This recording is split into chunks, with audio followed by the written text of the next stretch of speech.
like, I was thinking like, okay, like tribal. I was thinking like some like Mongolian like throat like singing or something like that, like the Who or something. Not Yeah. the Who. What they called? No, they are the Who. You know who I mean. Oh, It the is other Who. Yeah. Who. Yeah, It's the Who. It's just spelled HU instead of WHO. Yeah, that's right. Wow. Yeah, that's what I was thinking anyway. Hello, everyone. Welcome to Crabby D&D. I'm here with my players: Ellie, Yo. Kirv, Hello.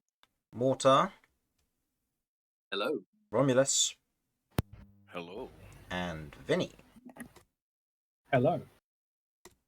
Okay, I've just realised something hasn't gone across properly. Hold up.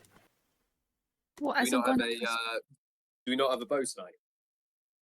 No, sadly not. No, he won't be here tonight, unfortunately. Oh. Oh, okay, no worries. Yeah. There we go. We Just ran need out to of arrows. re-update that. There we go. It's actually Ellie instead of Cat on the description now, as it should be. Okay. So, let's get straight into this, I'd say. Let's do it. Okay. So. Cool. Welcome back. After last session being mostly a scuffle, let's see if we can get back on track, shall we? Last time, 4 of our party of adventurers, Ellie, Kirv, Mortar, and Vinny, had a touch of tension simmering between them. With Ellie challenging Mortar to a fight, the two of them duked it out, with the bombshell being dropped by Ellie regarding her death at the hands of Mortar, or at least the creature within him. With the fight going on and being back and forth between them, Mortar misunderstood the overall outcome and message of the fight, believing that it was best to keep his emotions penned up and not to be himself, but rather what the party needs. With this misinterpretation, Theomar stepped in, challenging the party to prove themselves and set the idea of Mortar's inclusion and welcomeness within the party. Many of the questions pulled at your emotions, setting a little bit of distance between each of you, but distance enough to allow you to grow. With the fight concluding, unbeknownst to Romulus and Beau, where Beau had been drinking and manning the bar this whole time, and Romulus had managed to find his way into a maid cafe, the day continues as expected. So, the fight has concluded, and Theomar is off to one side. He has gotten himself a plate of food. He brought a plate of food to you, Mortar, before he otherwise sat down, and you're preparing to go your separate ways. Mortar's like holding his jaw, and it's like so bruised. He looks kind of down at the food, gives Theomar like a nod, and kind of like a ah. He'll start trying to feed himself.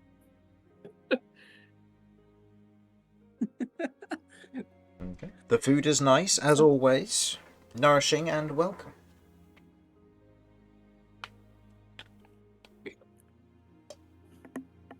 I'll be the judge of that.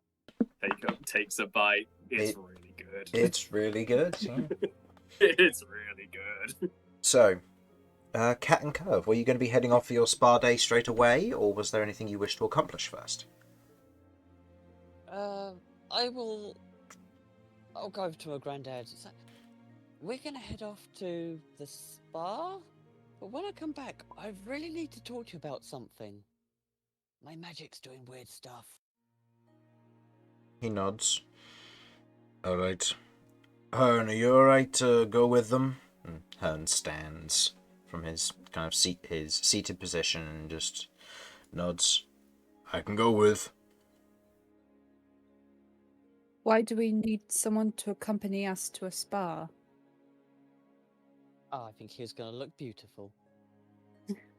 It's more for your protection. Yeah, that's Also, I like to get my cuticles done.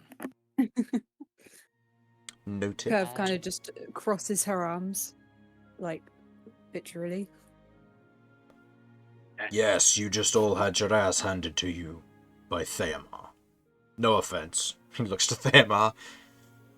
None taken. That's the point. That's the reason I'm sending you with them.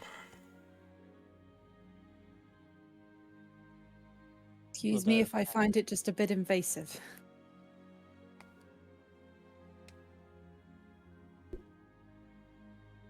Invasive or not, it's for your own protection. Also means you're not going to do anything stupid while I'm around.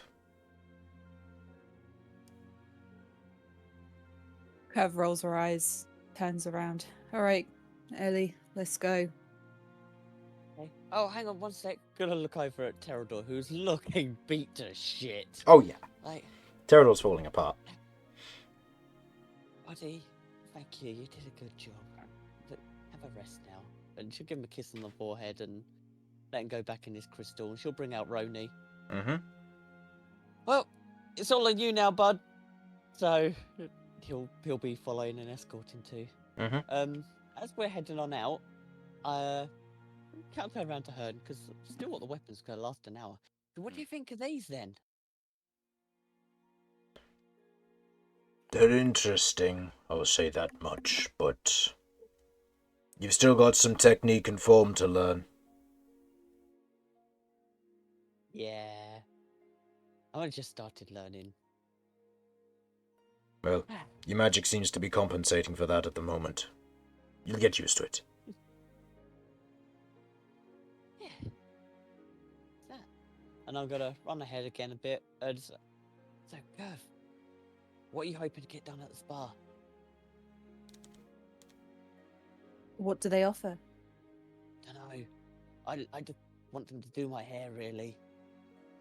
It's not like they can, do my nails or... It might hurt if they do a back rub. Then, You or them?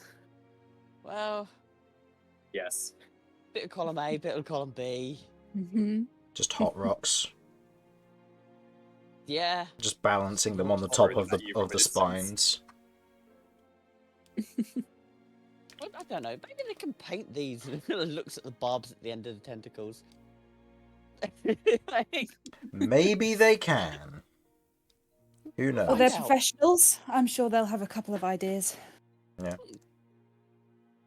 So, What are you hoping for? Sorry? What are you hoping for? Like,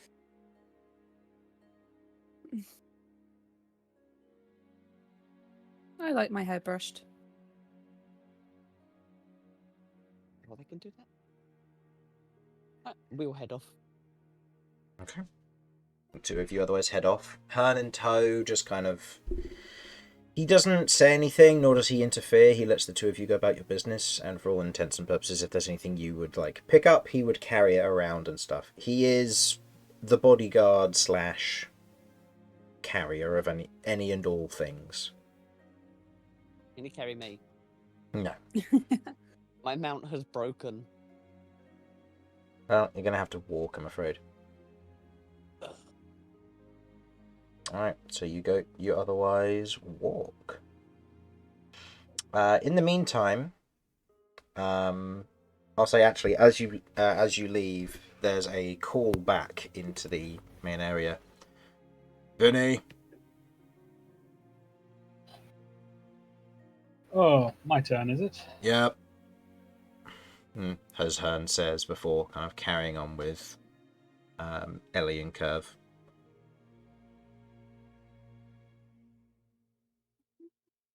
Oh. Right, we are then. Let's try and get this over with, shall we? Okay. You otherwise... Head over. They're a real barrel of laughs in there. You're gonna love them. You head out of the magnificent mansion and into the main kind of small foyer area that you'd been hanging out in generally as a group for the past day or two. You can see that the Dwar guards are there. They don't take your arms by any means, but they do lead on, and I assume you follow.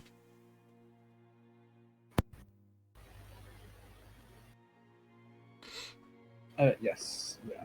Okay. As you eventually arrive at the courthouse. And Mortar, during this time, is there anything you wanted to do? I think well, Vinny's gone to the court hearing. Romulus is nowhere to be seen, and Kirv and Cat have gone for their spa day. I guess Mortar's like, well, it's the beginning of the day and I'm already beat up. I'm going upstairs to wash up again. So he trudges himself kind of upstairs, kind of wincing and stuff, heads to his room, and will just kind of try to look a little more presentable. So he's kind of like, okay, well, you know, you me, let's try to make a little more of an effort physically as well as a person. So he's like, okay, let's start just washing up a little bit and trying to look a little more presentable. Yeah. We'll say across the board, just count this time as a short rest because none of you are going to be doing anything particularly strenuous during that time. Such as, no, there shouldn't be any fighting unless Vinny decides to try and fight the guards in the courtroom. Yeah, so, Go on, Vinny. Wasn't planning to, but we'll see how this goes. yeah, that's fair. Champion of the people. Okay. As everyone's going about their business, we'll start with Vinny first. As I'm just you, gonna roll some hit die. yeah, So if yeah, you yeah. see me rolling, that's all that is. Okay. Yeah, that's fine. As you enter the courtroom, you otherwise step in, seeing the kind of the small platform ahead, where you can stand almost like a pulpit with kind of handrails on either side to allow you to hold on to something, and what looks to be almost like a little shelf underneath where you can see different drinks of various styles, alcoholic in nature, along with a few glasses and a ashtray as well for those who wish to partake in smoking. As you enter, you can see a number of the Dwar are currently busy kind of discussing amongst themselves and going through all manner of questions. But as you enter, one of the individuals steps up, and as they wander up, so too does the stone construct that will read your emotions. Your name is... Or rather, what is your virtue name? If you have one. Vindication Swiftsail, although my friends just call me Vinny. Thank you very much. Now, with regards to Cat or Ellie's condition, how long have you known about it, roughly? Roughly, I think it's about a few months at this point.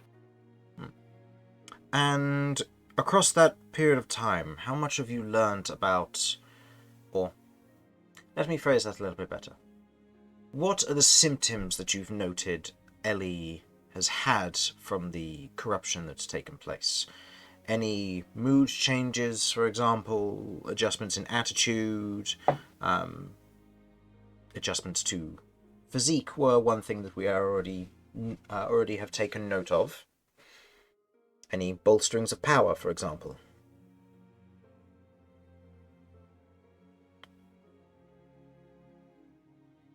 Well, obviously you're aware of the physical changes. She is also a lot more powerful than when we first met, but a lot of that's because she's been training, both in safety and in dire circumstances, and trying to learn new techniques as well to diversify her power.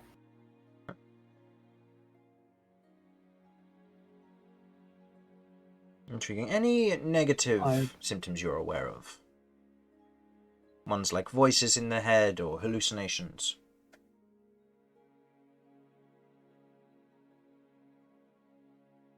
I'm not aware that she's been hallucinating anything that isn't there.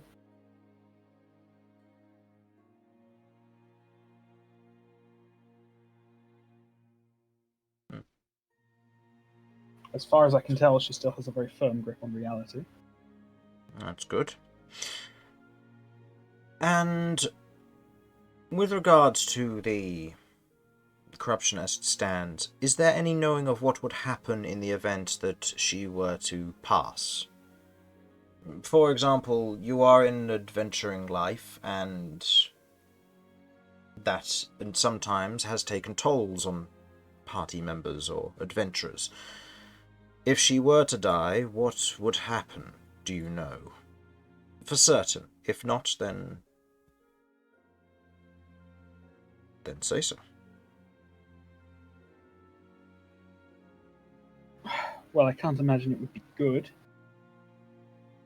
This isn't really my area of specialty, and when I've spoken to Kat about it, or when I've spoken to Ellie about it, she hasn't... I don't think she knows for certain either. When other beings that have had some connection to this thing have died, it's been important to recapture some aspect of that quickly. I don't know what that means for the full thing. You mentioned recapture for things related to it. Are there other things that are either affected by its corruption, or are there other creatures like it? What do you refer to, more accurately? Well, recently, a spell gone slightly out of control caused a manifestation of some little creatures, which she was able to keep control of, but had to keep a careful eye on. I don't know if these were a side effect or extensions of the creature or what. I really don't know, but...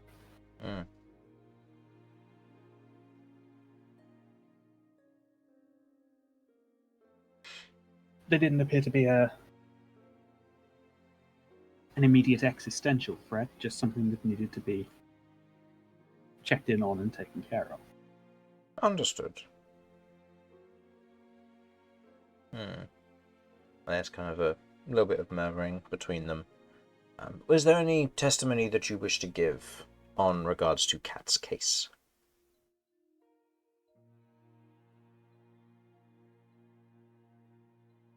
You're alright if I speak my mind freely? Of course. Alright, yes, I've been doing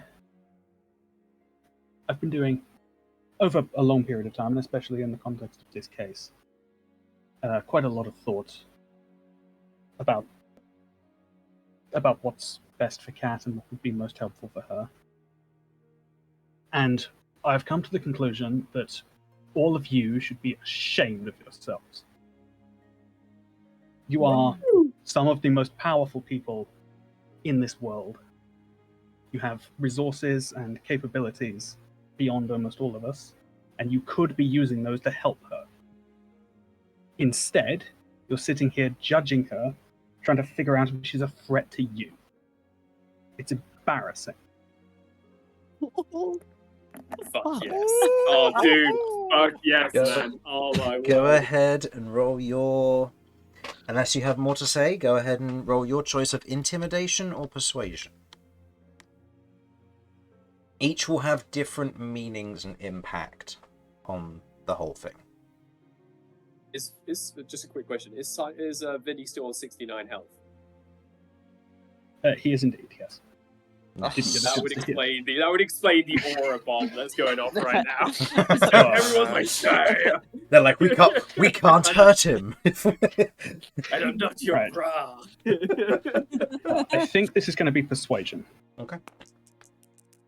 Based on what I'm aiming for here.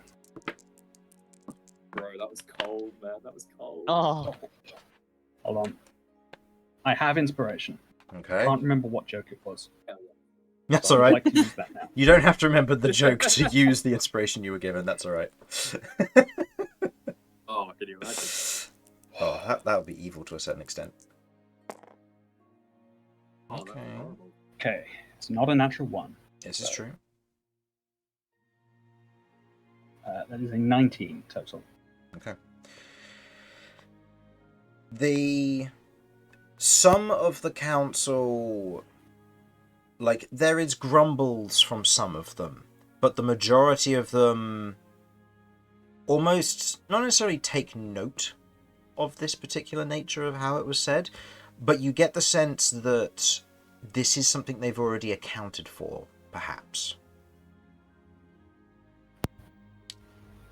I'd say you get enough of... if you want, go ahead and roll me an insight check for their reaction here, because it isn't necessarily what you would expect. Sure.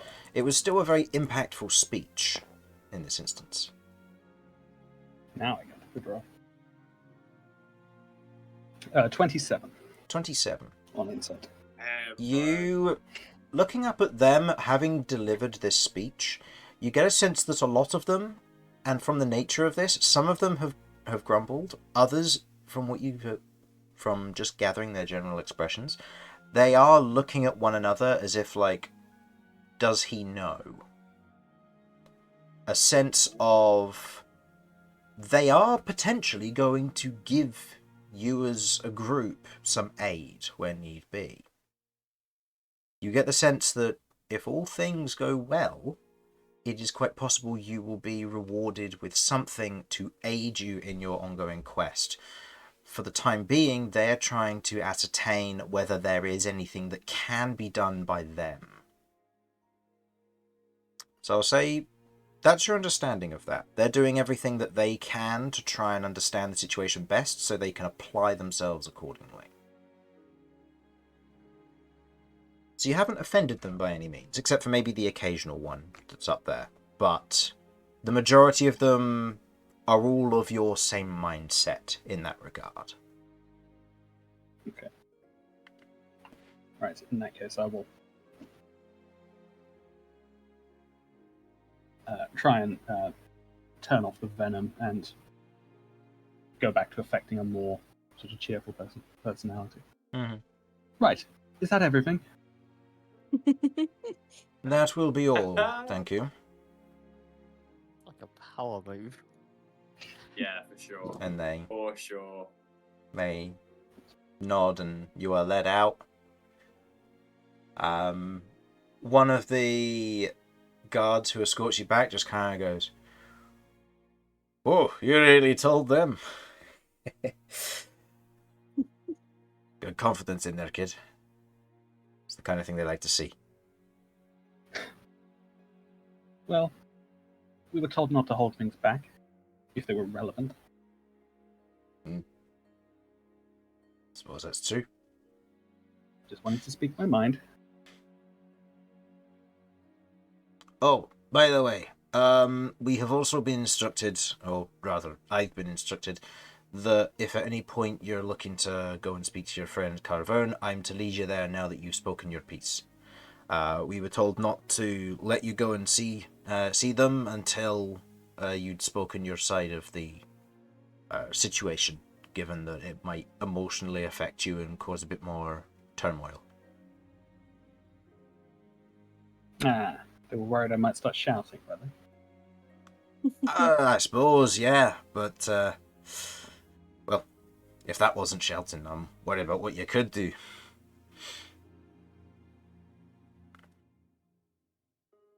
Well, in any case, I need to head back quickly and freshen up, and then I should quite like to go and see Kirv as soon as possible after that.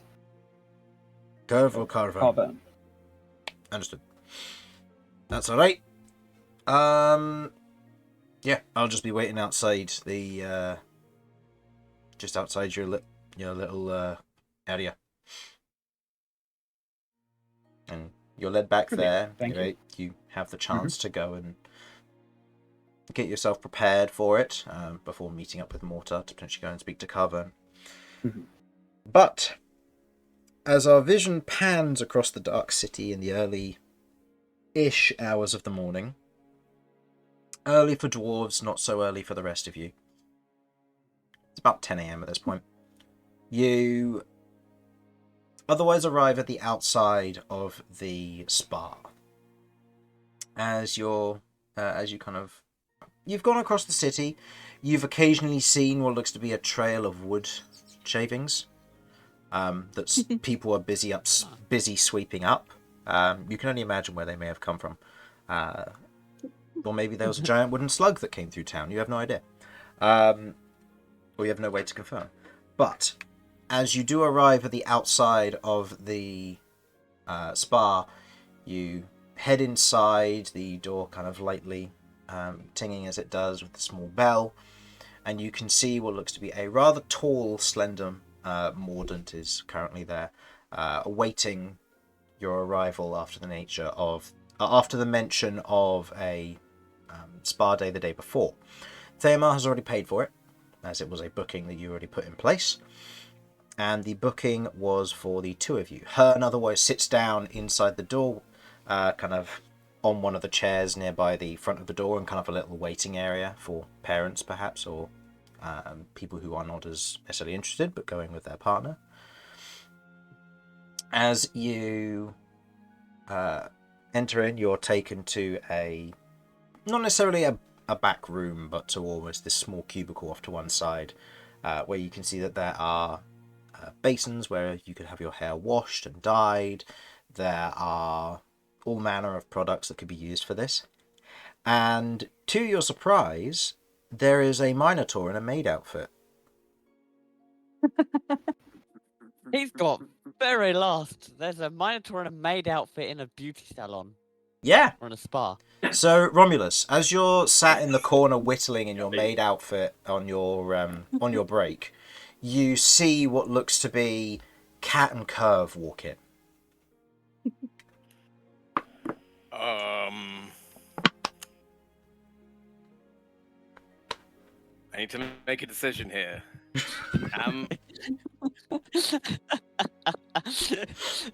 Cat look. Ellie looks. Doesn't say anything. Just like. Hello. I have gotten involved with a new line of work. We can see that. It's definitely Yes. something. Apparently, dwarves have a thriving maid cafe where they admire the excellent service of their service workers. I find this to be a deeply pleasing idea, and so I have offered my services. Can I just check, under what circumstances did Romulus actually end up joining in with this? It was a Oh, fuck meme. knows. Okay. Then, in this case, Free reign, brother. Free reign. Romulus Yeah, entirely. Romulus came across in Whittling, happened to come across this maid cafe, and upon watching, realized that this appears to be a location that exemplifies, firstly, the physical body and the pursuit of wellness, and also appreciation for hardworking service workers. Which he found admirable, and he saw that there was help wanted sign in the door, and there was probably some sort of like sob story that he overheard of being like, yeah, if they don't make a certain amount in the next 2 days or whatever, they're going to go bankrupt. And Romulus, being Romulus, was like, I cannot allow this. So, for the day, Romulus is a volunteer worker at the maid cafe. And Yes, I need to ask one thing. go for it. I need to know how successful Romulus is, and anything I can do to make him more Still successful yours. at this. He needs to save the maid cafe. I'm going to say, let's make this interesting. Go ahead and roll me a D100. D100, okay, spicy. I'm Higher using is the, better. You fireball the maid cafe No, it's not wild magic. in the world. 65. Oh, if only it was a 9. Oh, that would have been good as well. Yeah. So, over the course of the day, where the maid cafe has, like, it's attracted its usual guests and individuals and customers. Wait, But with... wait. I've got an inspiration. Inspirations don't gosh. work on D100s. It was worth a try. Oh. As you've been working throughout the day, you have been generally boosting their ratings. Individuals have come in curious to see this giant Minotaur in a maid outfit who is armed to the teeth. And it is surprisingly intriguing. In a dwarven city. Nobody saw you come in. Nobody heard about your presence. Like, they heard about Feamar and possibly, like, Envoy and some political stuff going down within the city. Rumour spread. But then this random Minotaur shows up with a maid outfit, and it's just peculiar. It has boosted their sales. Unique selling point. Yeah, it's a unique selling point which, to your credit, has brought in the beef, you could say. And in your case, like, I don't necessarily want to speak for how Romulus would be, but would you say Romulus is an attractive Minotaur? Oh, yes. Romulus lacks in charisma, but that is not due to any physical problems. Yep. In Minotaur terms, I think Romulus is definitely high up there, like, in the sort of rugged way that I think works very well in a maid cafe. He's got the muscle and the chiseled physique that works for Romulus's attire, and in a maid outfit, it just looks spectacular. Kirv has a little bit of a nosebleed. I think you just see Romulus like flexing his pecs. Like he's doing the flexing in the poses, and there are just loads of dwarven people, mostly a very specific middle-aged sort of housewife dwarven lady that has come in that are a little bit fawning over him. Yeah, she's taken off a few of her wedding medallions and is kind of like, ooh.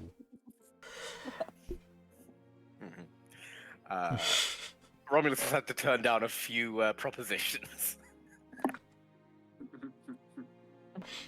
Okay. You certainly look good in frills. Thank you. I find them to be impractical in large for combat. However, I do understand that there is an appropriate uniform for the work being done.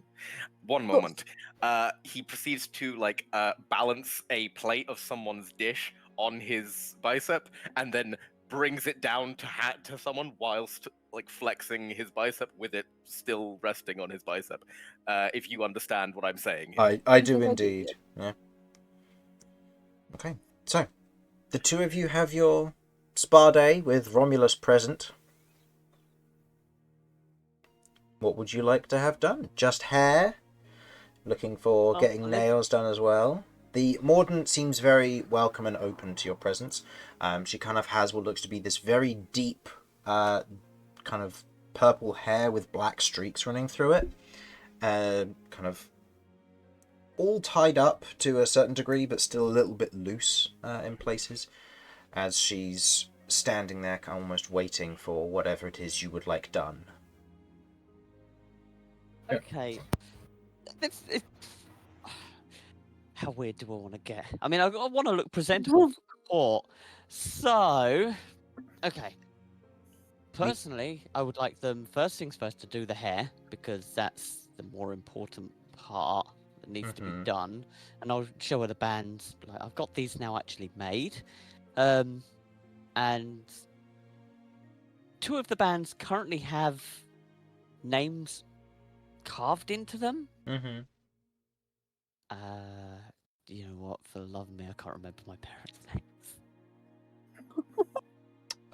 Valor and... It was the mums that I couldn't remember. I remember Valor. Valor's your father, and... Let me go have a look. In my backstory, I spent hardly any time with my mum just to clean this up. No, I forgot.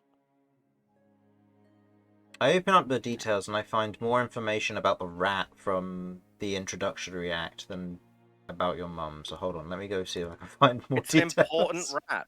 It was. That rat was a monster. Let's see. By the way, are we calling you Ellie now? Just to confirm. Yeah. Sarah. Yeah. Sarah. Okay. Yes.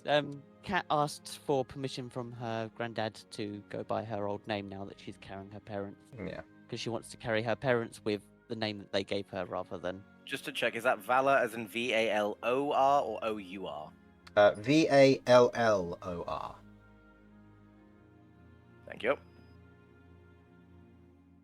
And Sarah's So spelled on- the normal way. So, on two of the bands is Valor and Sarah. And she's just to say, I'd like these two to be at the top. I can do that. So is it just looking for a plat with these sequentially going down? Two and just sporadically.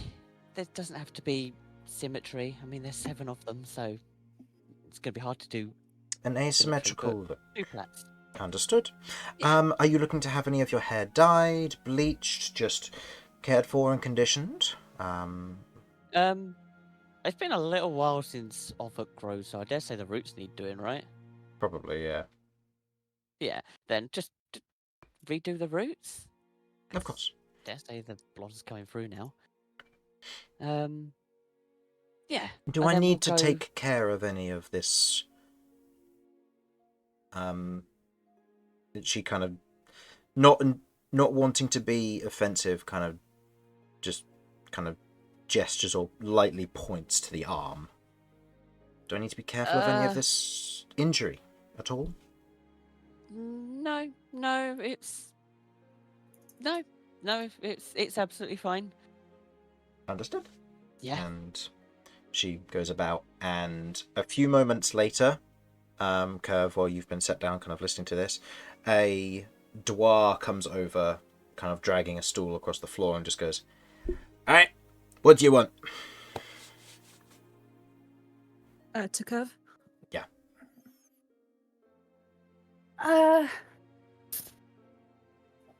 Between you and me, I haven't really been to one of these places before. So, what's good? We'll get you pepped up. Don't worry, you're in good hands. Okay.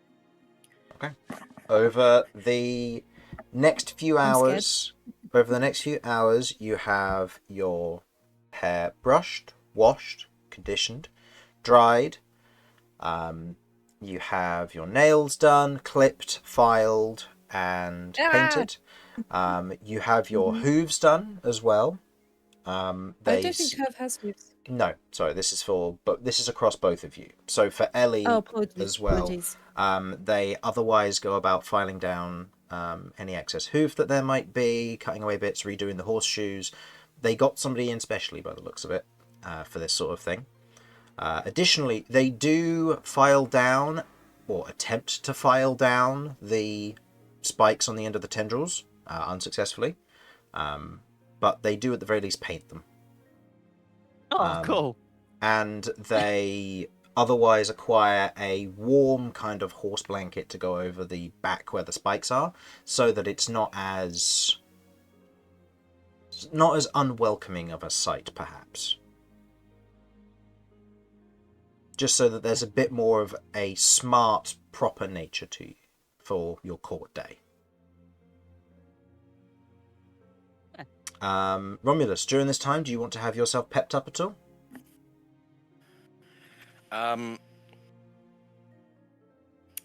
Could I? How much does the spa treatment cost, if I might ask? Theomar's covering it. Oh, okay. In that case, What's the full works? I have successfully managed to boost the popularity of the cafe enough that they Yeah. are probably going to be fine without me at this point. Yes. Yeah. Okay. At this point, you have created possibly an annual event, should Romulus wish to showcase his wares next year. Or volunteer at other dwarven maid cafes across the realm and draw people in. No, I do have something here. What options are there for having paintings or pictures made of this moment? You know what? I'll say that while this is going on, there is a street artist who has come in with the kind of the hustle and bustle of what's going on and has been doing your painting throughout the day and kind of shows it to you, and yeah, they will either go to the cafe or go to you depending on what you want. I would like a copy of it. I don't. The cafe is more than welcome to have another copy if he's willing to draw another. Yep. But I would like to purchase this one, or if it's a gift, I'll take it. But I suspect we would want money. It's a gift. They'll, for the most part, they just uh, want their notoriety out there, so they're going to give it away. I understand the Ice King has a representative here at Ellie's court proceedings.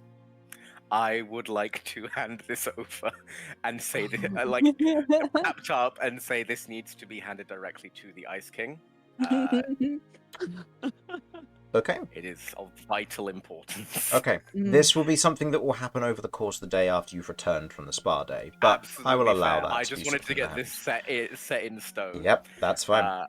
And then we move on. I think Romulus would, for the most part, just be wanting a deep tissue massage, a hair treatment, obviously all over, and probably some appropriate uses of care for his horns and hooves. Yeah, that's doable. That's all good. That's all good. So, if that's available. Yes. The three of you all enjoy your spa time. Otherwise, receiving the best care as you go about the day, just enjoying and relaxing. There is a point where Harlan seems to get up and leave for a little bit before coming back, but he's gone for no more than, say, 10-15 minutes. Roni's with Hearn, just get up, just... That could be really awkward. No, that's fine, yeah. Roni will go with Hearn, that's fine. So, heading back to our other group, Vinny and Mortar. The two of you are all pepped up, and you are ready to go and see Carvern, should you wish to do so. Yeah, I'm ready I'm ready when Vinny is. I'll head downstairs and kind of wait by the bar once I've freshened up a little bit. I'll throw over my tatty clothes and kind of look at him disapprovingly, kind of going, "I've worn this for years." Like, and it kind of dawns on him that he's like, "Huh, that's probably not healthy." So he then heads downstairs, just kind of after going like, "Oh well," and he waits for Vinny, hoping to kind of catch him before he goes. Okay. Yeah, I think Vinny's probably there very shortly after. Mortar. Hi. Yeah, I was hoping to maybe tag along with you.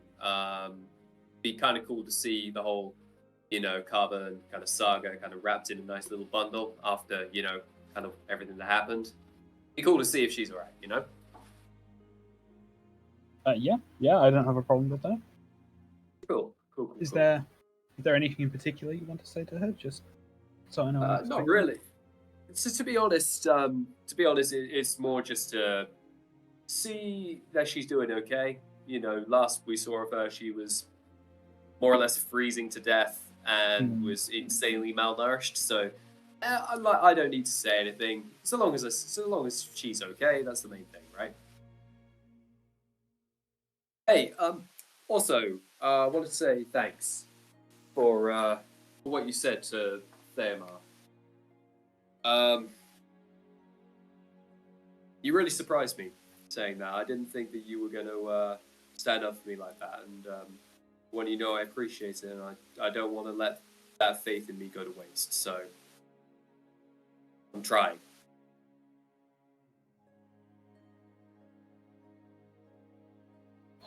I think trying is all any of us really can do. I know you've had things harder than most.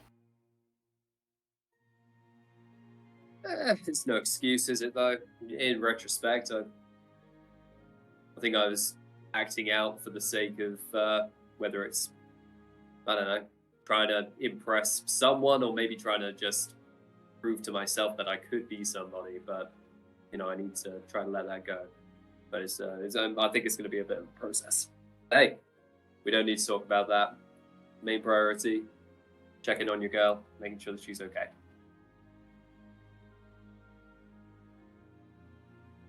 Vinny pauses for a moment and then... Yeah, you're probably right. Let's not waste any more time. Agreed. Ugh. Oh, did you get those, there was some snacks, right, that you got for her or something? Like, was it cakes or cookies or something? I only bought one lot of cookies, but I pull out the bottle of vodka. Nice. The greatest ailment cure ever.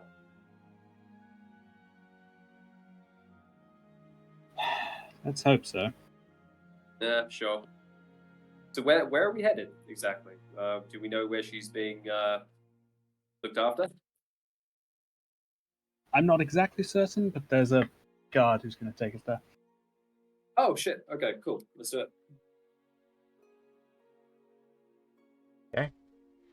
The guard who's who's standing with Vinny at this point as he's having this conversation, just kind of goes, "Alright, that'll be me. So I'm ready when you are." All right. I don't think we've got anything else to wait for. No, I assume the lots others will of- be very long, so... Well, I mean, yeah. I don't know how long a spa day usually takes, so who knows how long that's going to be. as long as possible if you're doing it right, I think. So, Is that how that works? I thought it was like a shower or a bath, like a quick in and out, like you do what you need to and get out, so you can actually do stuff with your day. most of the other things you get up to there, you would consider doing stuff with your day. It's a little more involved than just getting clean. Really? There's more to it? Oh yeah, of course. It's about A, it's about properly relaxing, and B, it's about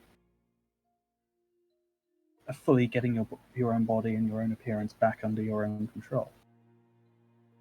Making sure it's... Your own control?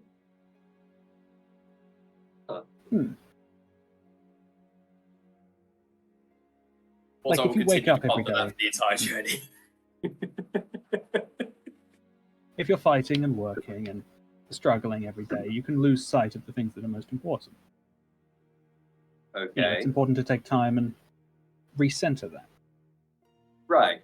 So, like, kind of the whole thing of, like, your appearance. Like, if you feel good, you do better at being good.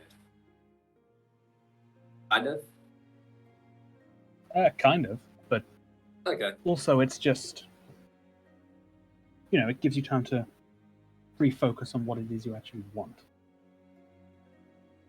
What I actually want.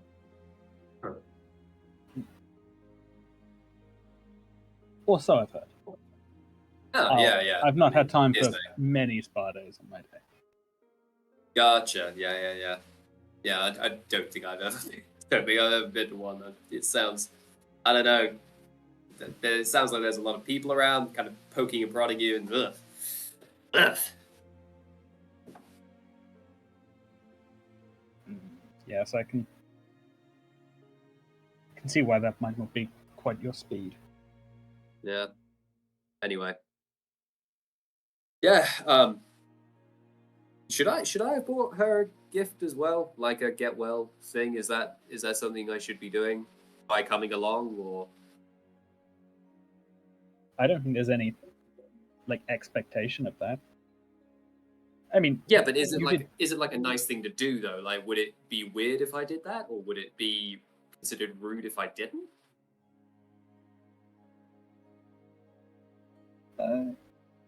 No and no, I think. You did literally die saving her. I think I think that goes a little beyond the point of social obligation at that point. Oh, thank God. I had no idea what to do. I had no Yeah. friggin' clue. Yeah, no, you should be fine. Okay, cool. Alright, so getting yourself killed gets you out of social obligations. Good to know. Don't you dare, I can't afford it.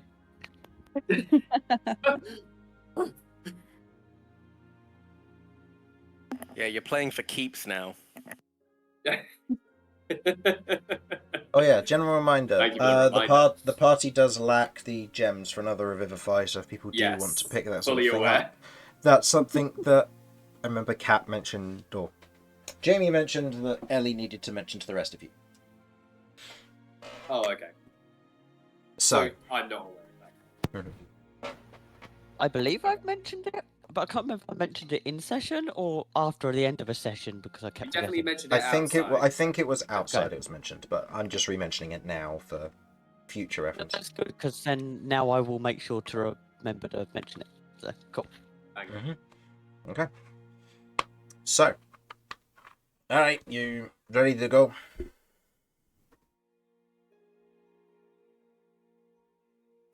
Hell yeah. Yes, yeah, let's go.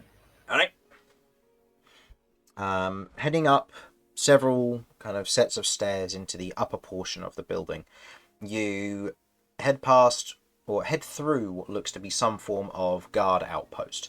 There are several guards in this particular chamber, and as you are led through, there is a part of this where they do search you but don't take anything from you.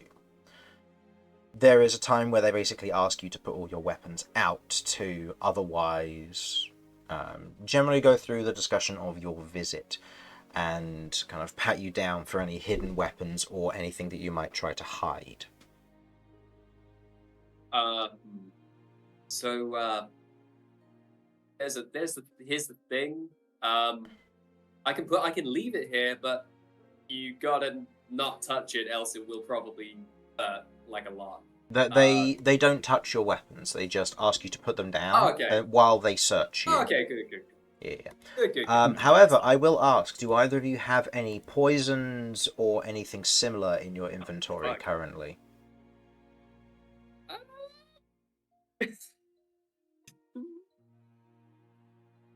I Just checking. I mean, don't. other than the alcohol, I don't believe so. Okay. The only Yeah, no, thing alcohol's the not only thing I poison have to is dwarves. I have the dice. I have Yeah, that's a good point.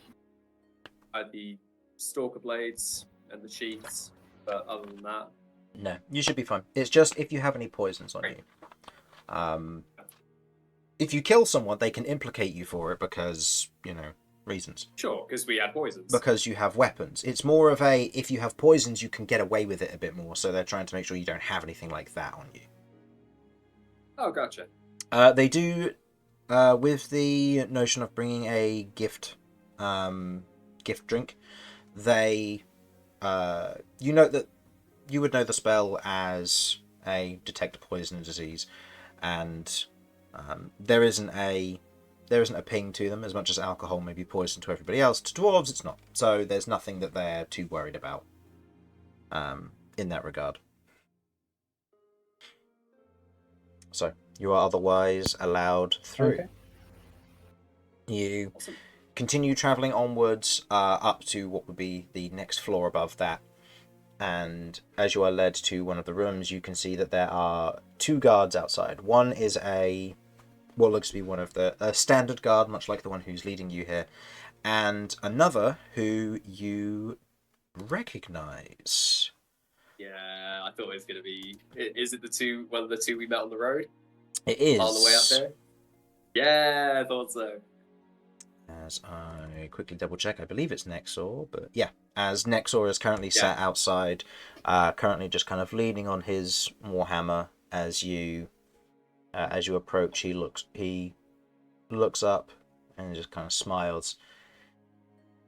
Good to see you finally arrived.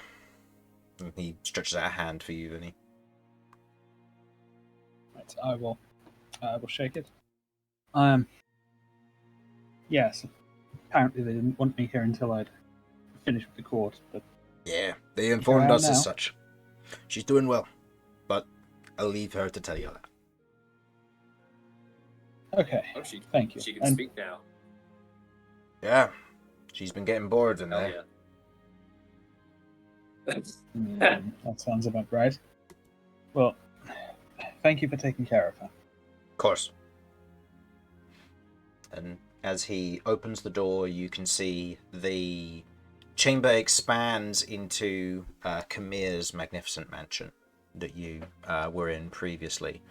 You can see the grand kind of white marble chamber, the pillars that lead up to the balcony where all the rooms are. And you can see in the center of the room,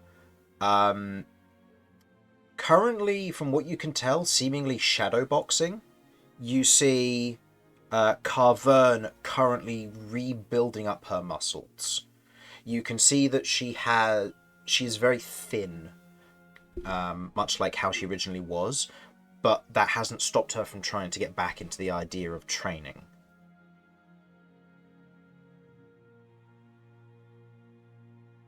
She pauses momentarily. I'll just see if she rolls high enough on her perception. As you enter into the chamber, she takes note of your arrival. There's not a smile, but she kind of steps back cautiously, and you hear the sound of the door closing behind you, and Nexor is standing there with his hand on the top of the warhammer, almost blocking the exit. As Kamir steps forward, kind of getting down from one of the chairs. So, Vinny. Right, I'm gonna hold out the bottle to cover. I can't. Hold on. Wait. I kind of noticed Nexel standing in front of the door. And I'm kind of gonna almost like tug on Vinny, like just subtly kind of tug on his shoulder and just like kind of. Did we know that they were keeping her here against her will? Just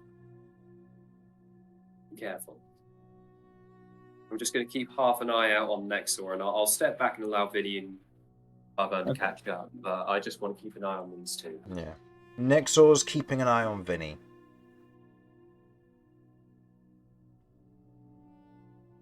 Okay. But yeah. Noting this, though, I'm still going to hold up the bottle and take a half step forward. Okay. You I begin to walk forward, don't holding think I up the can bottle. say- I don't think I can say how glad I am to see you back up on your feet. Kamir kind of steps between you and Carvern. She's told us a lot.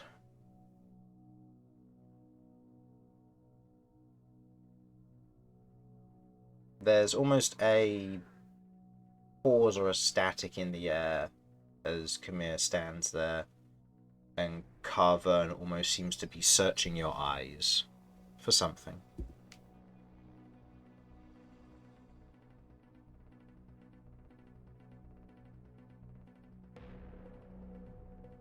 Prove that you're you. I need to know. This is what Carvern says to you.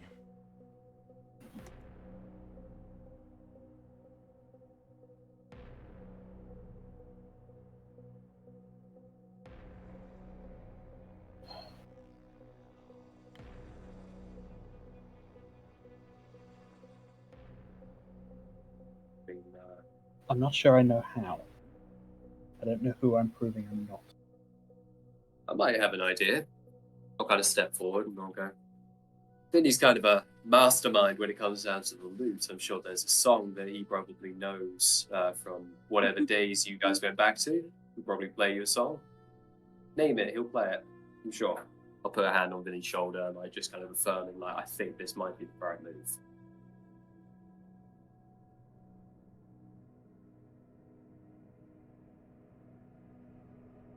There's a moment of thought as she's Searching you at this point, Mortar kind of takes note of who you are for looking back at Vinny.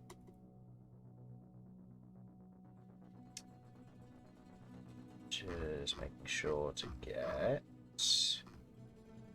There we go, there it is. Numbers' favourite song, The Weasel and the Worm.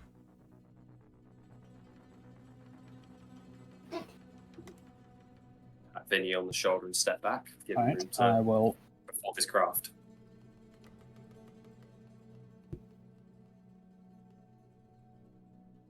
In that case, I will pull out Pollute. And I will begin to play. Go ahead and roll me a performance with disadvantage.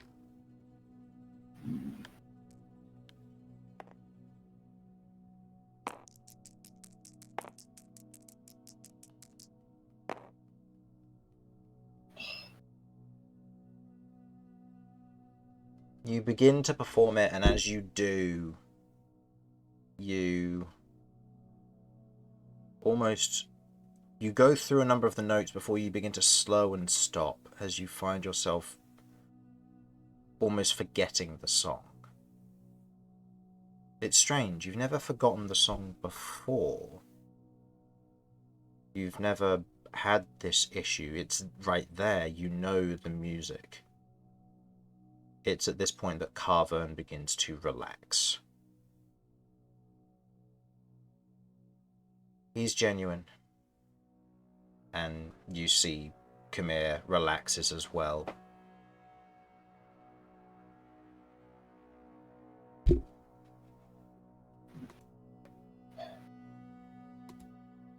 I'm glad you accepted that. Wasn't exactly my best work. I needed to know that you were still you. And they don't infect their own. And Carvern otherwise goes up and gives you the biggest hug.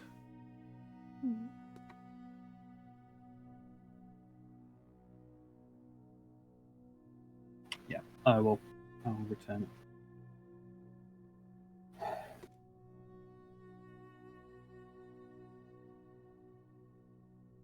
And then, after a moment, I'll pull away. He's dead, you know. I assume you did, but I wanted to tell you just in case. I was aware. But thank you. Marla as well. You and her told me to run after Numbers was killed.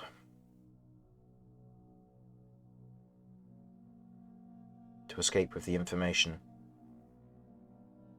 After what Cassius had done.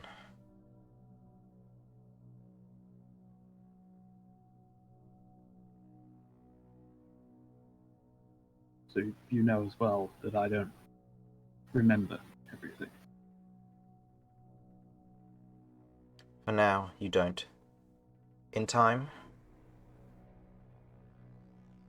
it'll take some work. Well,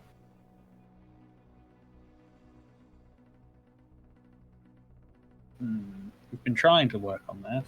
No, not much luck so far.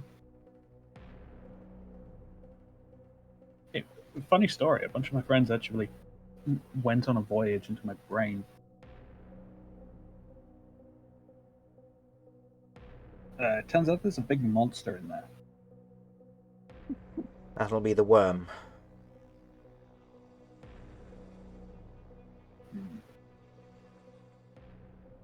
Worm? It's something that... It's the item we were asked to get. To steal. One of the last things I remember is some mention of a ring, but I've no idea what happened to it or They have it now. what it was supposed to do. You in this moment almost feel not necessarily off-put, but you feel as though these memories are there, and you're trying to retrace them, to go over them, and they're almost fuzzy, just out of reach. From what Does I it look as though, understand, their leader has the ring. sorry. No, go on. All I was going to say was, so above board. Okay. Does it look like Carver is trying to lead Vinny to a conclusion, via, like, as if she already knows what's going on? She's trying to get him there as well, Possibly, or does yeah. it look more like she? Okay. I'll say go ahead and roll me an insight if you want to get more info on this. I was actually going to cast. I was actually going to cast Detect Thoughts on her. Okay. Casting Detect Thoughts. I'll say you pick up the surface thoughts first, and the surface thoughts you get almost these. Actually, no. No, you wouldn't. As you cast Detect Thoughts, there is nothing there. Hmm. Do I sense that there is a spell blocking me? Seems like it, yeah. Possibly one at her request.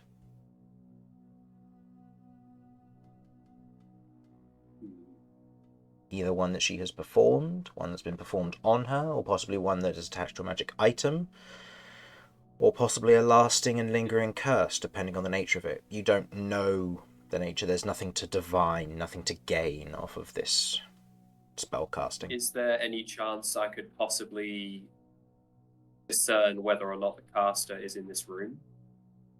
Like it by like the signature of the magic? I'll say go ahead and roll me. I'll say this will be an Arcana check. Yeah, for sure. For sure. Yeah, we'll go with an Arcana check. Okie dokie. -2. 12. 12. It's hard to say. The magic in this instance it's masking your ability to detect and read into Carvern's thoughts, if there are any there. As you're kind of hitting against some form of barrier, something is protecting her, or possibly something is masking them. You're not entirely sure. All you know is that there's magic in the way. Mortar will kind of take note that is an incredibly useful spell, if it is a spell and not a curse or something else that's been afflicted to her. And he'll kind of make note that maybe that's something to try and get a hold of for future use, and to stay quiet. It makes sense why you still scanning her mind as she's talking, seeing if anything comes up at all. Okay. But yeah, I'll say go ahead and roll me, because this actually makes sense for this to potentially happen. Go ahead and roll me a insight check, if you will. Yeah, for sure. Sorry, let me just see if I'm proficient in insight. I'm not. That's 4.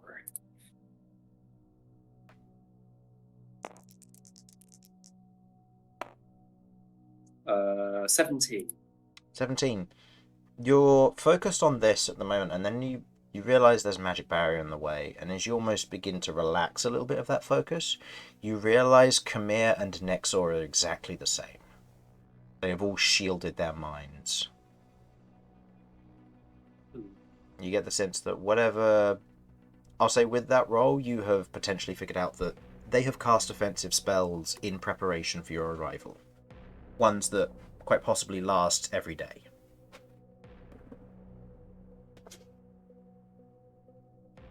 I'll keep that to myself and just keep listening.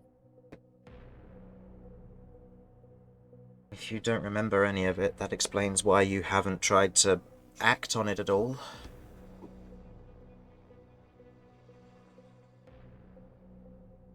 I'm glad you're alive.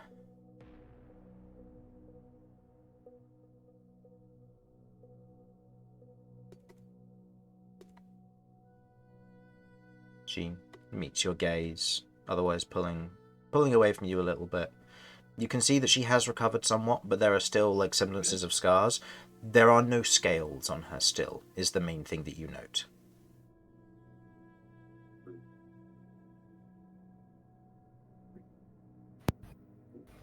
Listen, I'm sorry we didn't get to you sooner. I was trying to take charge, keep us on focus. Without numbers, it's harder. Mm. I don't think I did a good job, and you suffered as a result of that. I'm sorry, but I'm glad you're all right now. Mm. Things certainly haven't gone the way I'd hoped they would.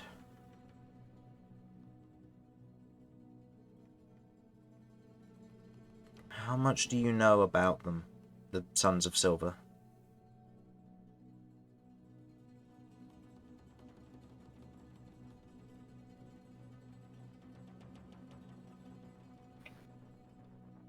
I know they had a sword. Some horribly cursed thing that feeds off death. Cassius's blade. He used it to kill numbers when the scuffle first broke out.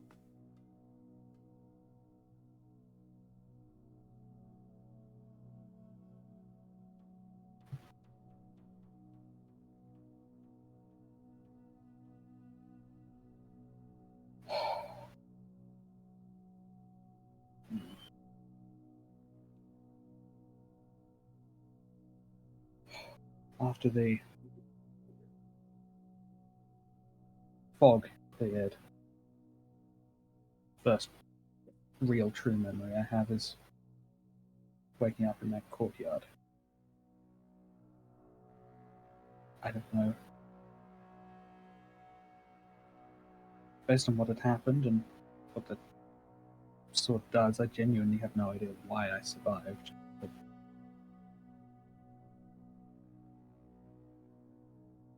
I had to assume I probably killed people. I hope they deserved it, but I have no way of knowing. Would you like me Are to they? fill in the details? Please. I get the impression we're a long ways into a fight that we're quite behind on. Mm.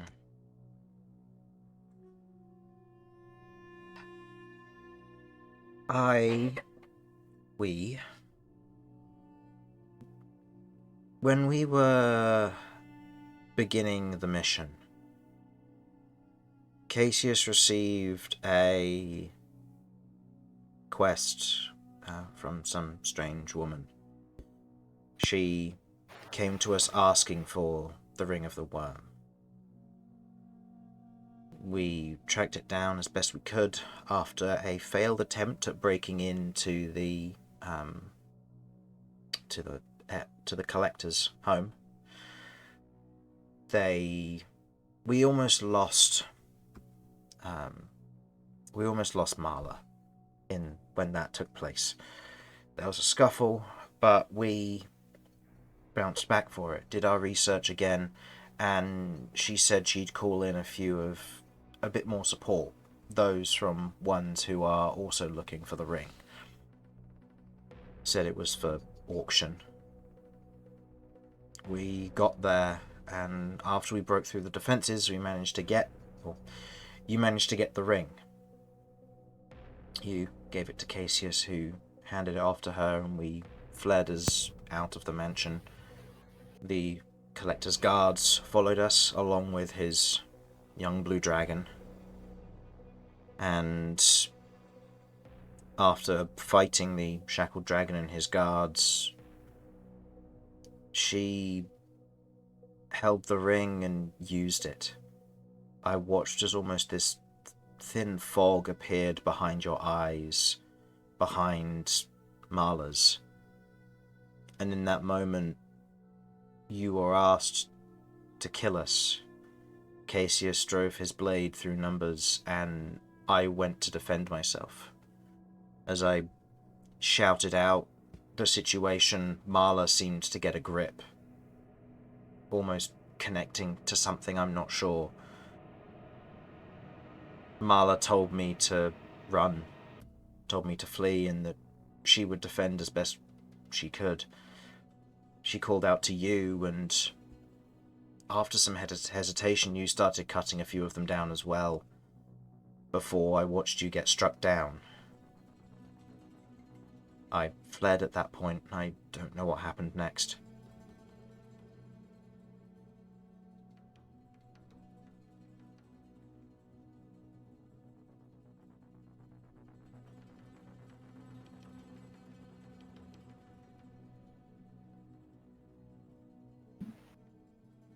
Roll me Does there a appear to be- wisdom save, please, Vinny. Go on. Does there appear to be any deceits to her words? Roll me an as she's insight. saying this?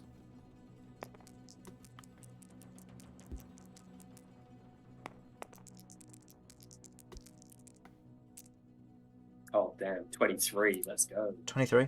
That's good. Just an 8 over here. An 8. Okay. As Vinny can attest, Carvern does not have the greatest charisma in the world. And with a 15 total on a persuasion, she is telling the truth.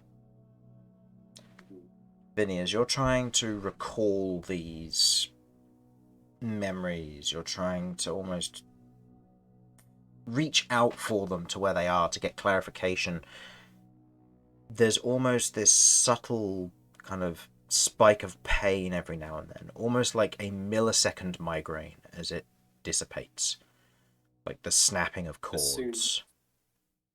As soon as he hears that, though, Mortar will just say, "Hi again," and he's going to give you invigoration to re-roll that save. Okay. You touch into the psychic energy of something, the creature that you maybe once saw, perhaps within Vinny's brain, as it's possibly trying to manipulate something. You feel that psychic energy and reach out, trying to give him a little bit of bolstering. Go ahead and reroll the save, please, Vinny. Yes.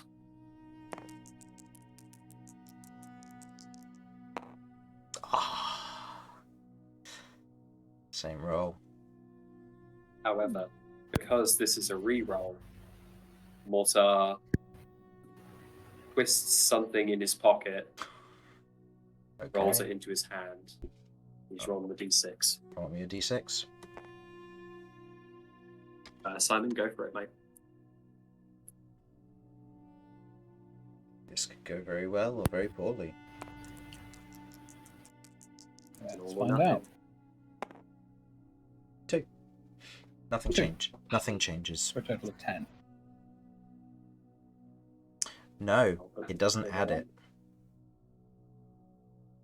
Oh? The I'll let d6 it works uniquely. I'm not going to reveal it just yet, but I can tell you now from the math that doesn't succeed still, unfortunately.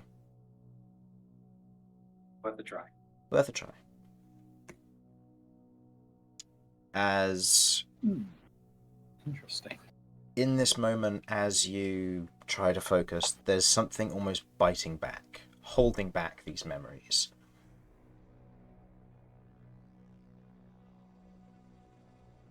BRB.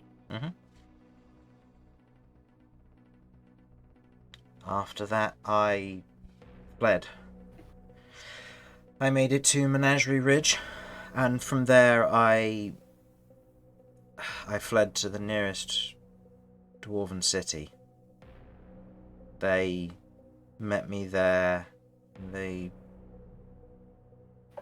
put me alongside a small caravan of individuals traveling southward.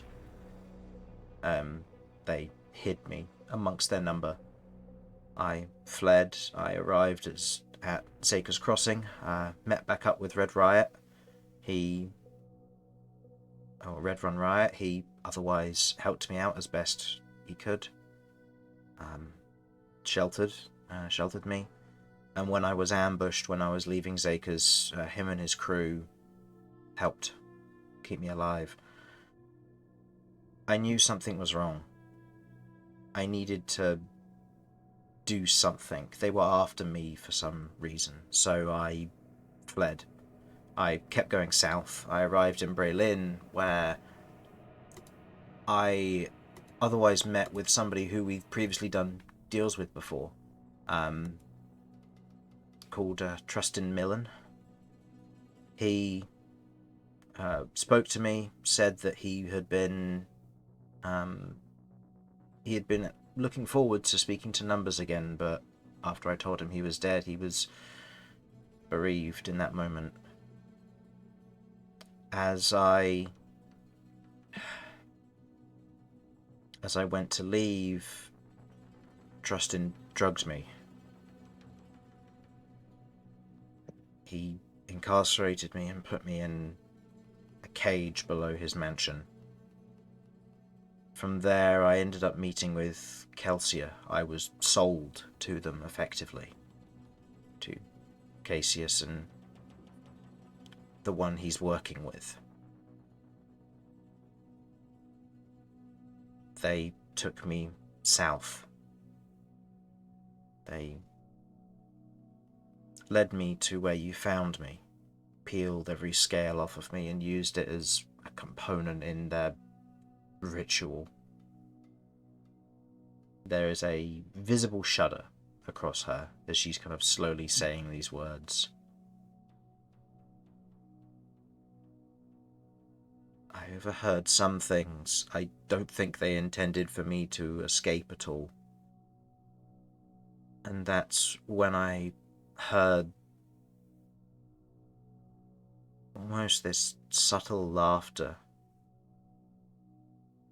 They hung me from the ceiling and I could still hear it as it got closer and closer, and then you all arrived, you and your friends, and looks to you, Mortar.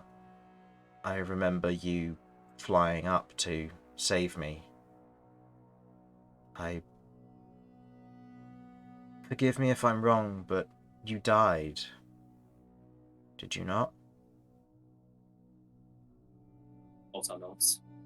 Yeah. For that, I'm in your debt. Glad you're doing. Nah, don't mention it. Friend of Vinny's, friend of mine. I don't do debts.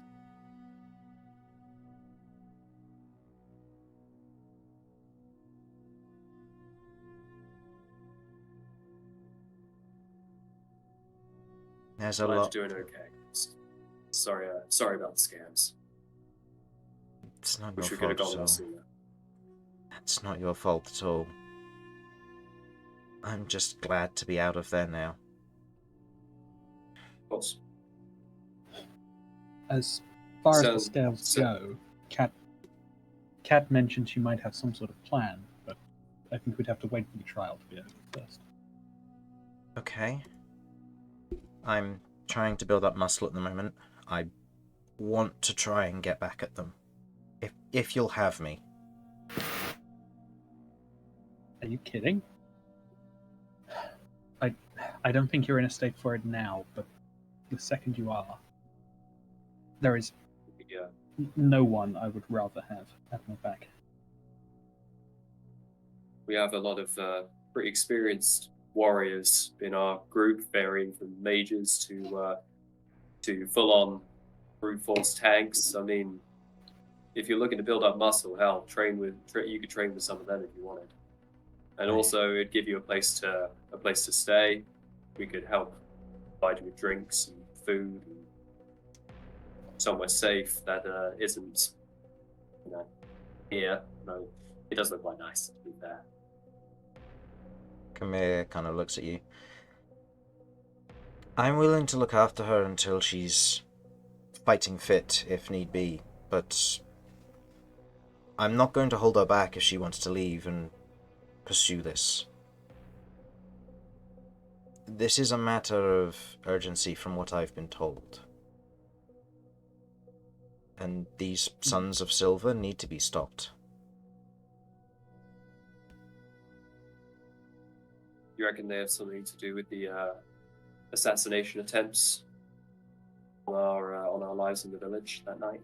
Definitely. From what I've been told and what I've done some digging, the Sons of Silver are very prolific in terms of what I've discovered. Their names have been uttered,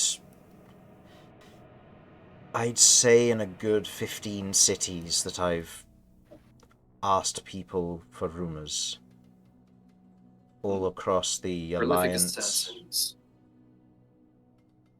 I mean, correct me if I'm wrong, but prolific assassins, they were able to dress up common people using magic and able to fool everybody, and made a bunch of us kill a bunch of them. I'm aware that there's some kind of spell guarding your minds against, I'm assuming, what was some kind of what you thought might be a hostile interaction. I'm gonna Yes. now a little exercise in trust. I want you guys to drop that. I want to make sure you two are who you say you are. I believe she is. Ain't no way she could lie. You two, I want to make absolutely sure that we're not talking to the wrong people right Let me double check if this is something that can be easily dropped. now.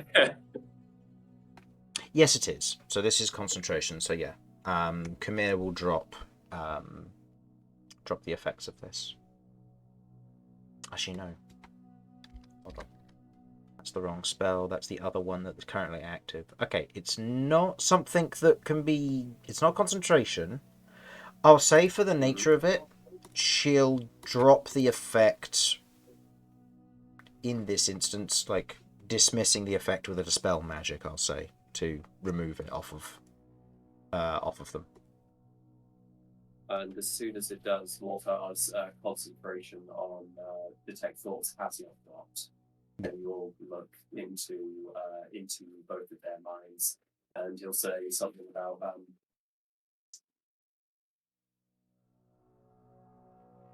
do you remember anything about the assassination attempt on Harlan's? Trying to see if that stirs anything to the surface immediately, almost reflexively. From Khmer, or... Yeah, we'll start with Khmer. Okay. You ask this, and she's not resisting the delving deep from the detect thoughts. You see her sat at a desk, the desk for her room here in the Magnificent Mansion, with letter after letter back, all written in Dwarvish, but she's reading through a lot of it, and she's writing notes down to one side of different city names where the Sons of Silver have been mentioned. And as she's going through it, there are notations of a few places you recognize. Ninborough, Ovok Grow.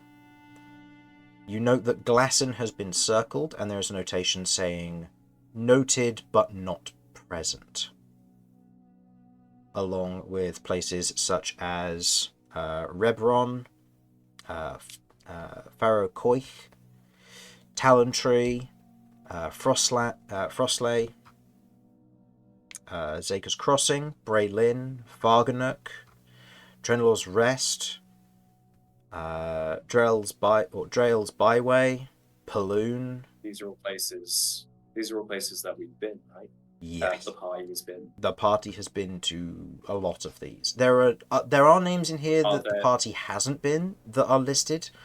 Things like Narnlow, things like Lake Edge, places such as Augsveld. Are there like corresponding dates to these? Are there like dates associated with these locations? This seems to just be a list of list of like places. You get a sense from kind of seeing this memory and detecting this thought that's being shown. Khmer has researched into this and looked into this after the whole event of Carvern being brought to her. And with the various connections that she has and the connections to the other like dwarven settlements all over the place, she has received information that there is some form of widespread group that has almost like a small influence in a place, and then it fleetingly disappears within a day after it's been mentioned. But locals have mentioned it and known about it, and it's far more notable in the south. Most notably, with the settlement of Ninborough, is also another one that's underlined, that's been brought to attention. And then I'll turn to the other one, and I'll say... Nexor. Yeah, sorry, I'll turn to Nexor. And I'll say... what will trigger just a reflexive thought regarding this? Also, his surface thoughts at the moment are... Glad this is going well. Wonder what's for lunch in the cafeteria. There is a It sense... could mean anything. It could be a code. He's on duty, but he's also hungry. He's a dwarf in a dwarven city. The food's good. It's been a while since he's been this far north. Yeah, okay. I think I won't worry too much about him then. And I'll kind of nod at Vinny, just going, yeah, we're in the clear. But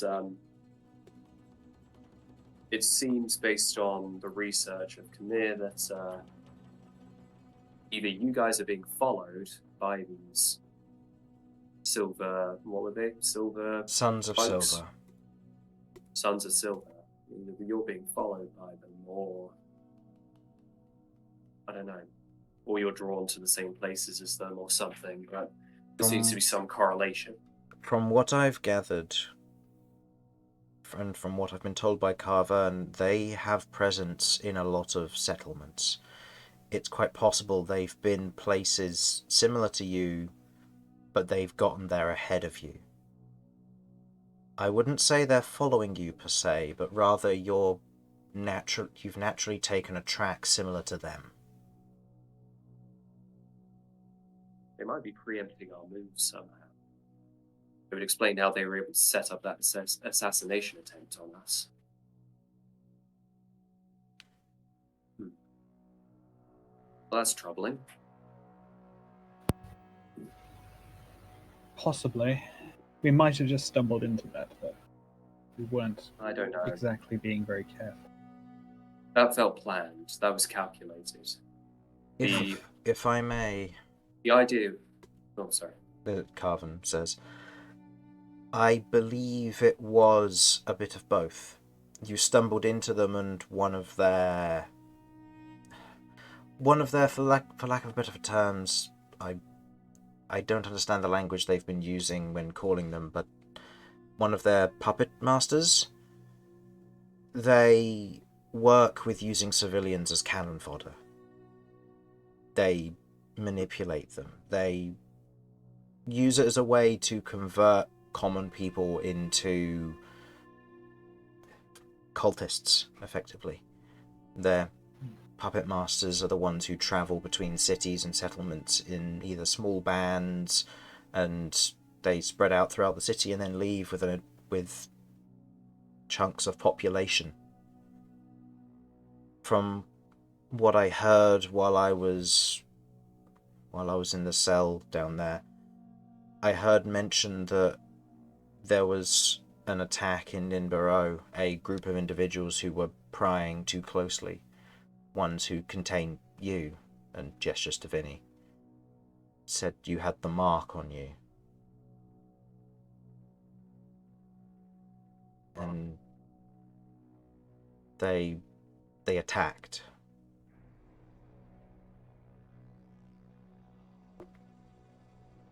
Any idea what she's talking about there, Vinny? About this mark? I assume that's something to do with the worm. I believe so. I also overheard say that they've found 2 of the 4 pieces they need. I don't know what they're planning, but they're setting up for something. My question is, if we seem to be following their path of migration, would it stand to reason that they have either infiltrated this city already, or in the process of doing so? That is quite possible, yes. Stand. The dwarven cities as a whole are difficult political grounds. If you're not a dwarf, you don't often get in without being easily noticed. So unless they've already got some dwarf civilians under their sway, they're not going to be able to make an impact here. But there's no way to know. If they're working chasing with any of shadows. the... Exactly. If they're working with any of the great dwarven houses, we're also in trouble for that regard. Because the dwarven houses will keep a large number of their people under sway.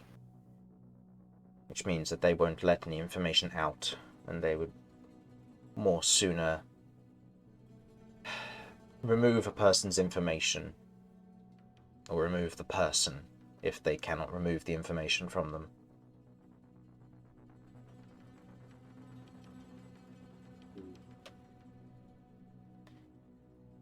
I've already brought this to the attention of the Ice King. I've already brought this to the attention of the council here as well. There's a lot at play at the moment. A lot of problems in this world. Many individuals are busy at this time. This is something that I can't necessarily help with, but I can provide support if you wish to pursue it.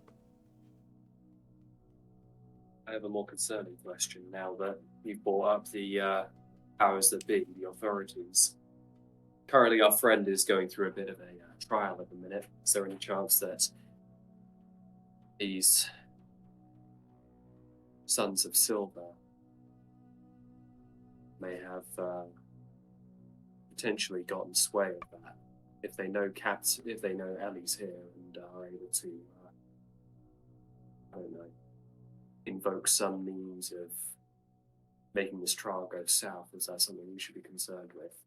Quite I want to be possibly. the guy who's going with maybe. Don't know if this is, maybes, but the idea that potentially this cult have the ability to infiltrate so thoroughly and be able to escape. I don't know. It's got to make its way to the top eventually. That's the concerning part.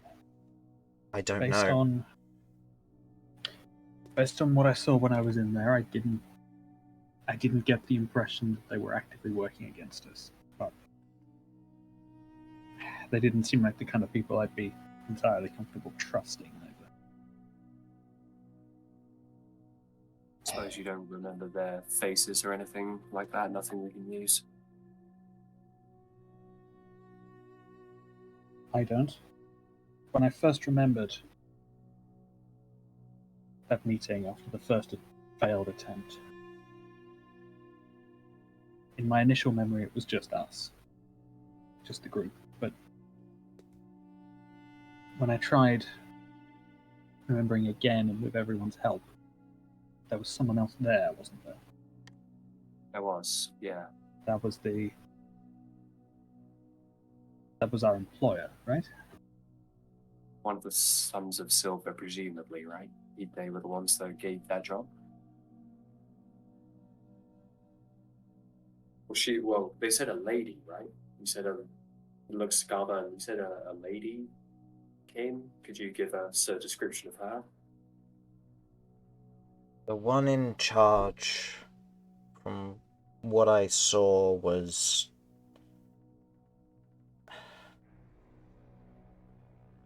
And you see there's a moment as she pauses to think. Do a roll for her. I can't give you exact details. She had black hair, from memory. I do have some mind-based abilities. If you would let me, I can look into your mind and see if maybe I can get clear the picture up for you a bit. Roll me a persuasion check.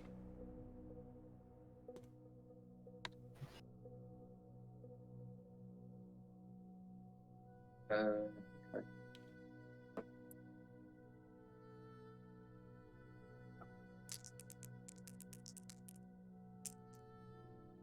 That is a 12. 12. I've had enough people rooting around in my brain for a lifetime, I'm afraid. If I can't reach it, then tracked, probably not.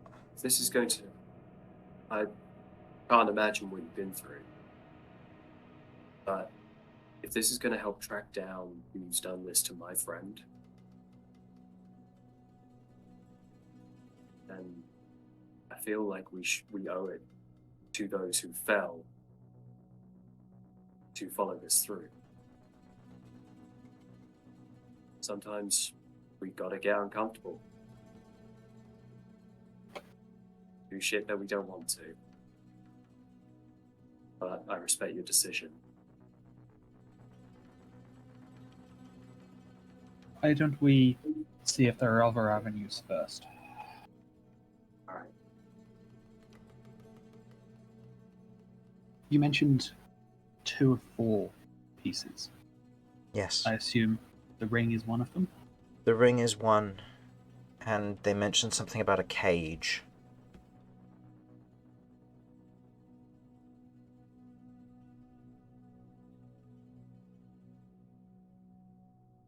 Wasn't Is that the other one they have, or something they're looking for? I don't know, I'm afraid. Okay. could there be a correlation between? I mean, the Herald of Husk was one of the creatures that we faced, powerful avatar of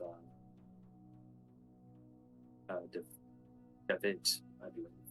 Husk would be the... Oh, okay. That's right. Do we think that maybe this cage has something to do with the gods of the atrocities? It's possible. I believe the agreement that was made between Cassius and the Herald was that if they helped them in their cause, they would help the Herald in his cause. In which case, then we have a correlation. Maybe if us looking into the Sons of Silver aren't yielding any fruit, maybe the Heralds are the way to go. And from there, we can backtrack and maybe figure it out.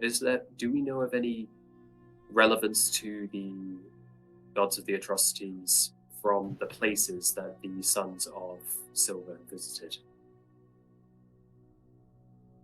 Warlock Grow is pretty obvious, but are there any others? Meh thinks for a moment. All over the Alliance there are old relics from that time. Dangerous creatures that existed, or their carcasses exist for their time during the atrocities. Many powers that were there have since fled or left, but their scars still remain. The Lovato Hills is overgrown with the work of many wild, nature-based powers. The Siltspire Swamp is dredged with the dead, along with the Warlock Grow containing the Grand Titan that exists there. The Taros Mountains are home to many of the elemental kin that worked with or against the grain of things in the atrocities. The sinkhole, which the Chainers call home, is a mark as well. And if you remember correctly, Vinny, the place you raided was a Chainer manor.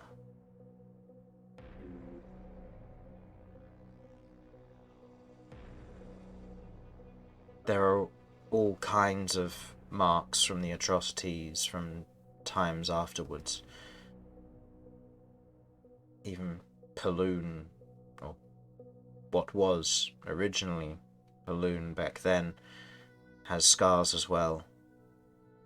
All of the cities that are mentioned have their own scars, but then again, it's hard to mention one that doesn't.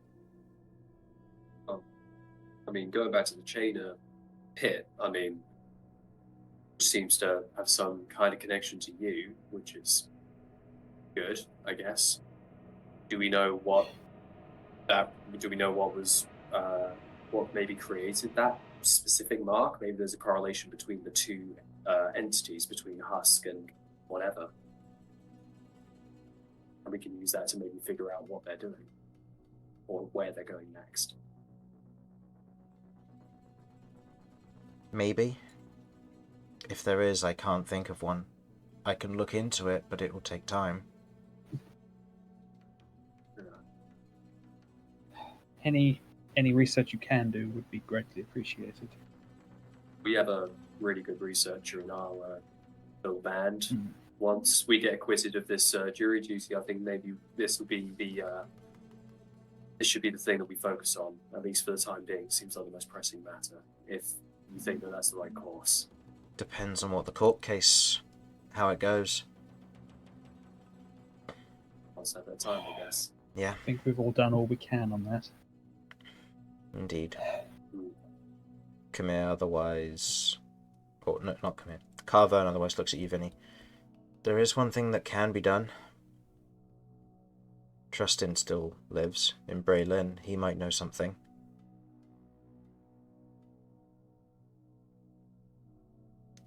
Are they trustworthy? No. My kind of guy. That's your betrayer, you said. Mm-hmm. Well, it's one thing to take one person off guard. It's quite another if half a dozen people bust down your door. It's as good a start as any.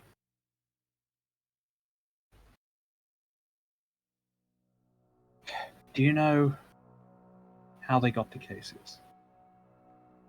No. I don't know how long I was down there.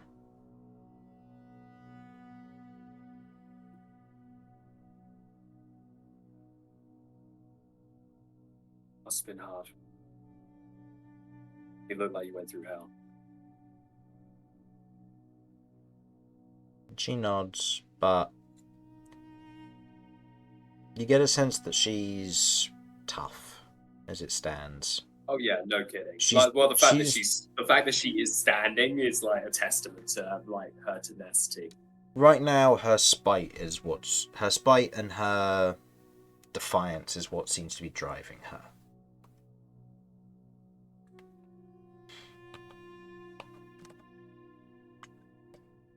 I would encourage you to come back with us if you think that's a good idea, Vinny. Being cooped up in this place, I feel like your talents could probably be better used and better honed with us. What do you think? I'll keep training until I'm not a liability. If that's alright. Hell, I think you could probably break me in half right now. I could try, but I probably can't. Please don't. Please don't. I'm very hurt. But when you go back to Yeah, dealing with Trustin, take me with you. Please. we will. Do you have any gear or any armor? No, not anymore. If not, then maybe we can see about getting some equipment together for when that time comes, and then we're not waiting any longer and wasting any more time. What do you reckon, Vinny?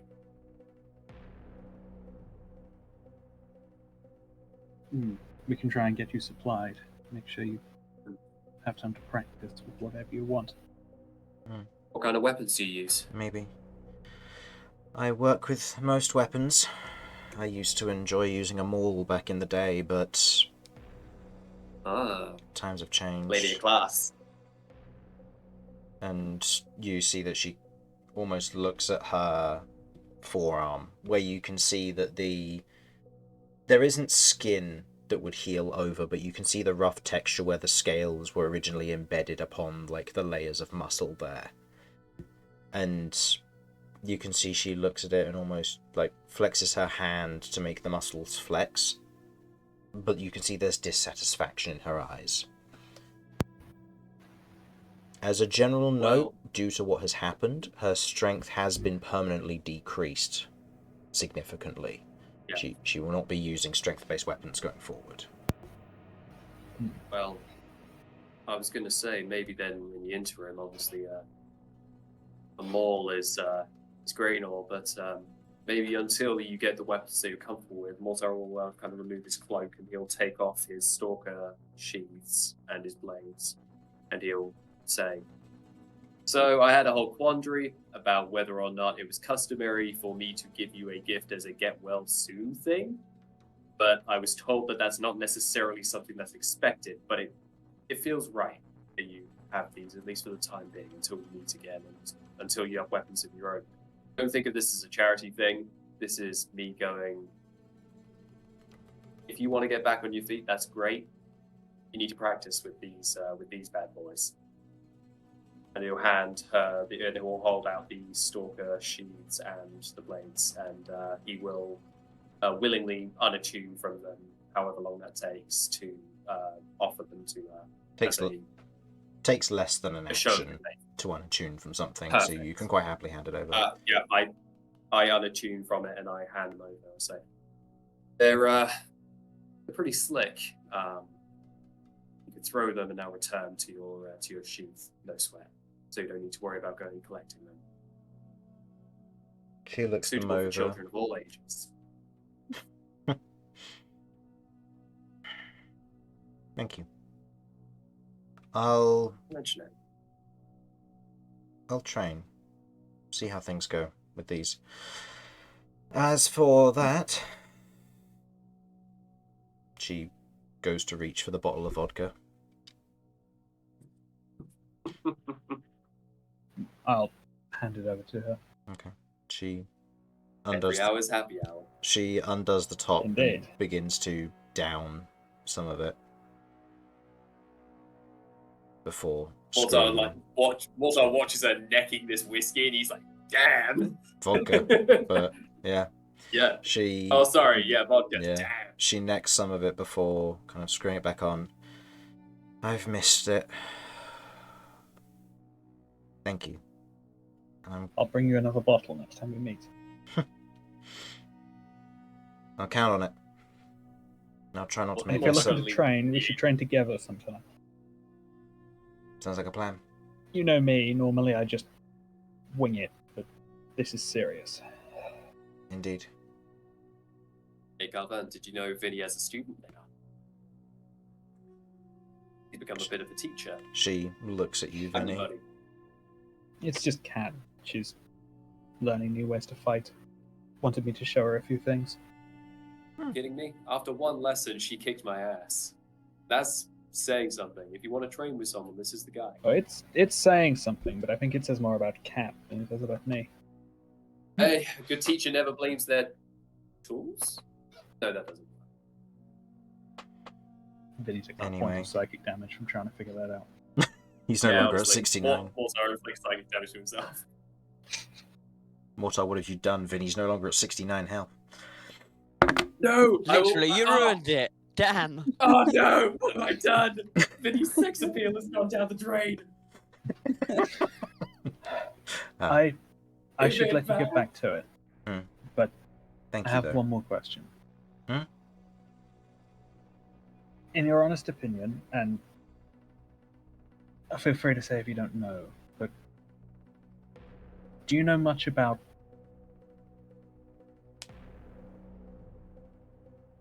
the creature that Cat's dealing with?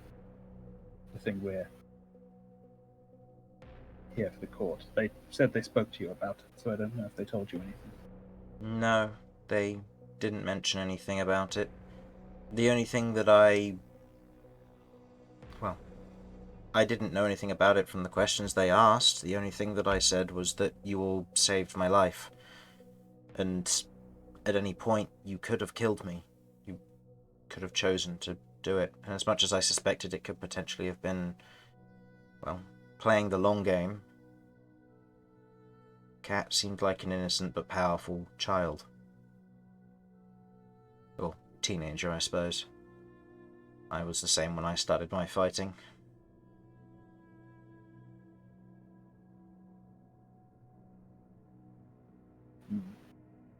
I just wanted my opinion from my interactions with you all. Fair enough. I'm trying to figure out if that thing is connected to the Sons of Silver as well. I sure hope not. Me too, but it has an ally who was reaching out to some kind of contact who has some connection to someone in the party. I hope not then.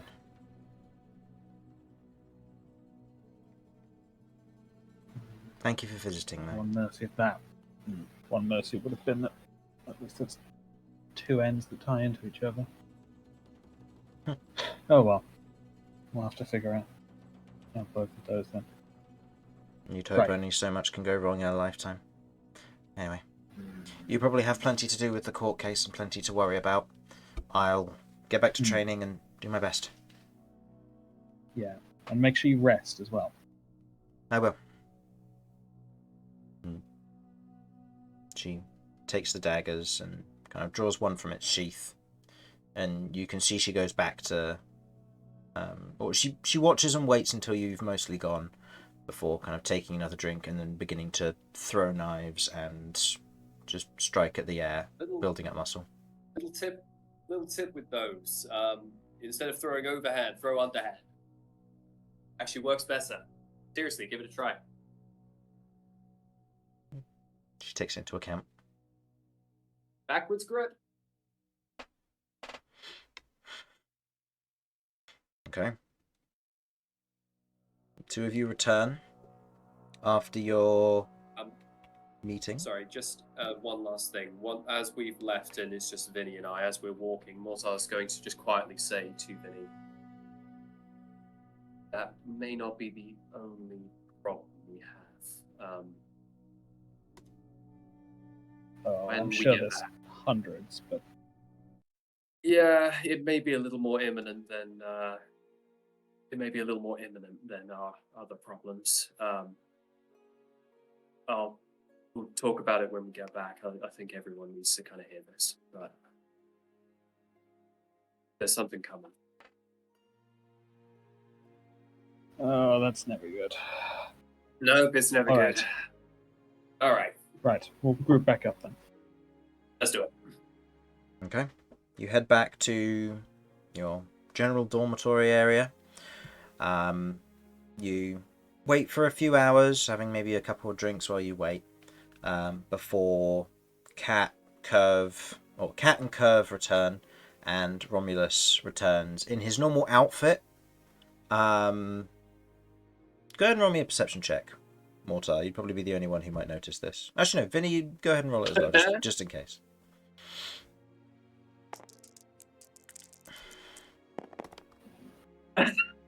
That's a 26.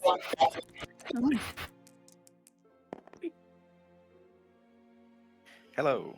Hello. A 19. A Sorry, 19. 19. Okay. Romulus, go ahead and roll me a stealth check with advantage, please. All right, I will.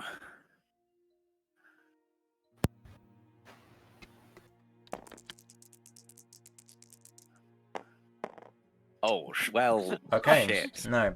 Okay. The two of you note Romulus is despite wearing his normal outfit, he's wearing a garter around his right leg. Mm-hmm. I think as soon as Romulus walks in, Mortar goes, "Wow!" in reference to the garter and kind of grins to himself. Okay. As the party meets back up, we're going to take a quick break because we have overrun yeah. past our I break need to time, pee so and I need to go to the loo and get more drink. So, I'll be back in the to go moment. get more drink from the loo. Yes, Oh. of course. Anyway, I'm going to quickly be right back, and then when we return, we will continue on with this, and who knows, maybe we'll conclude the cat court case. Be back in a moment.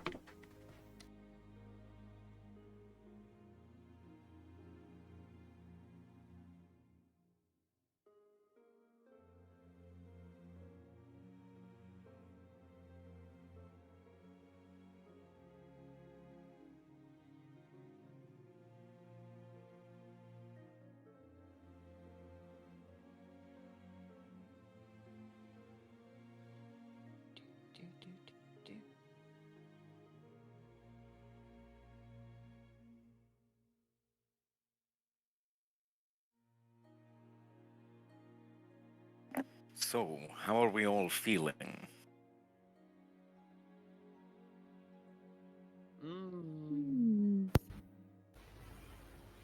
Rested. Intriguing.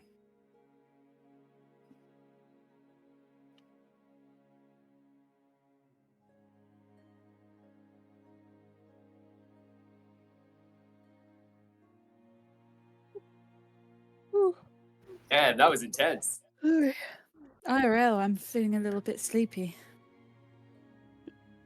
I was, so I had to get up and go do something because I was like, I'm actually tired. Spent the day out in the sun. Kind of makes you feel a bit like, oh. Plus Oh my last night's late calligrapher session. Yeah. I'm surprised that I was able to stay up until like 1, and now I was like, oh shit, I got work tomorrow.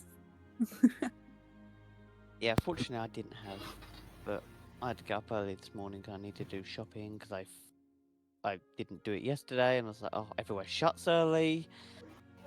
And it was so busy out, and then I was like, you know what, I'm gonna get lunch, and then I'm gonna go out for a walk in the woods. That was genuinely a really nice Oh, time. nice. Yeah, for sure. Oh, well. And sat by the waterfall for like about an hour. I was like, I should probably head home now. Just absorbing nature. Literally. So Yeah. it was good. It was nice, but like I am just like, I'm so tired now. Yeah, I bet, bro. I bet. So I was like, right, I'm gonna do something while D&D's going and stuff. So I was listening to you lot while loading the dishwasher and cleaning the kitchen. I have cleaned hell my yeah. kitchen. It is Nice Damn. very stuff, brother. clean. Yeah. It's like every now and again, baby. every now and again, if there's like a big like RP moment where Mortar's not involved, it's like I just get like an inkling. I'm like, I should clean my bathroom. Like I should clean like the shower or something. Like I feel like that needs doing. Honestly, when Yeah, like yeah, everyone else honestly. starts RPing, I'm like, excellent. Now's the time for me to get my housework done. Don't get me wrong. Like it's not like it's not me like clocking out or anything. Like going like, oh, this shit. Like no. It's like I'm still listening. It's just like, but doing something, it stops you getting like stagnant and stuff, like stagnated. Yeah. I find that if I Yeah. sit and just listen to like loads of things, like I was finding it while I was listening to our sessions when I was trying to get like the research done for the court case and stuff. Yeah. And I was like, I find that if I'm not doing something, I just mentally clock out, and I'm like, what have I just listened to Honestly. for the last hour? Oh, what- absolutely. Yeah. So I'm I was back. like, right, I'll go and Hell yeah. load the dishwasher, unload the dishwasher, wash the units, wash the saucepans, clean the oven. I was like, sweet. Productive hour. So Chris, say Thermar's got my outfit already, or is it like It'll be ready for you tomorrow. hanging?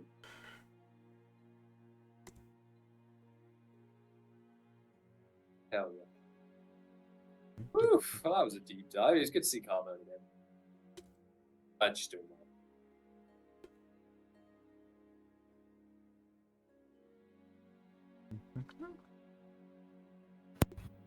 Yeah, so I'm A, glad she's alive, and B, glad she's not mad at me. Now, why ever would she be mad at you? Well, I have no idea. That's the problem. That's the.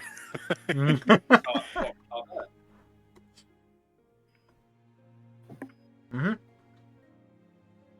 What? I mean, Back down. I didn't think you did anything wrong. At least that we're aware of.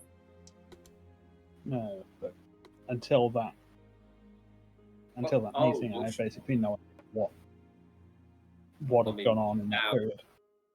I suppose now you know that, like, I mean, we have a lot more information than we did before going into that meeting, that's for sure. So that's useful. Mhm. I still feel like there's some correlation between those sites, like certain sites between like the atrocity, like gods or whatever. I feel like there's some correlation there with these Sons of Silver, that may be worth investigating. If we could maybe get Ellie involved in that, or maybe even Thamar potentially. He probably has like connections to like libraries or like monasteries and shit.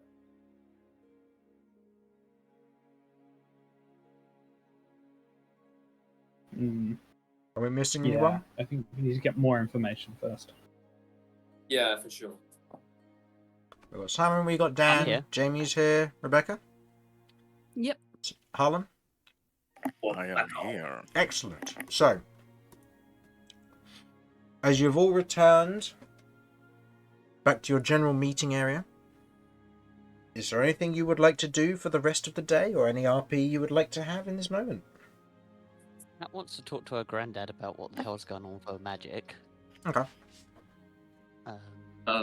Mortar wants to have a chat with everyone regarding stuff. Clearing the air a little bit. Okay. Stuff Maybe with an asterisk talking is about our findings. is there. Yeah, just as and when, it's not urgent.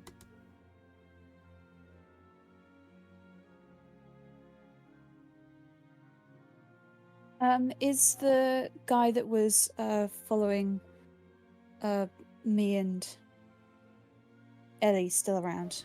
Hearn, yeah. Yes. Okay. He hasn't fucked off yet. No, No, he'll always follow. he stuck with you until you got back to the building. Oh, and we're back in the building? Yeah. Do you say until?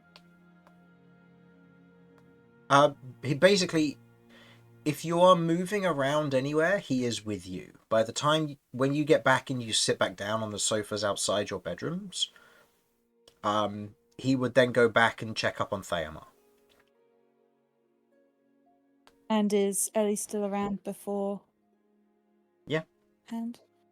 Yeah. Yeah.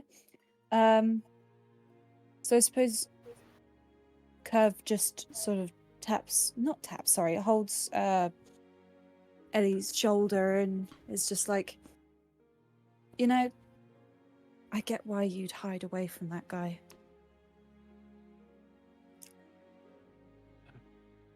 Who?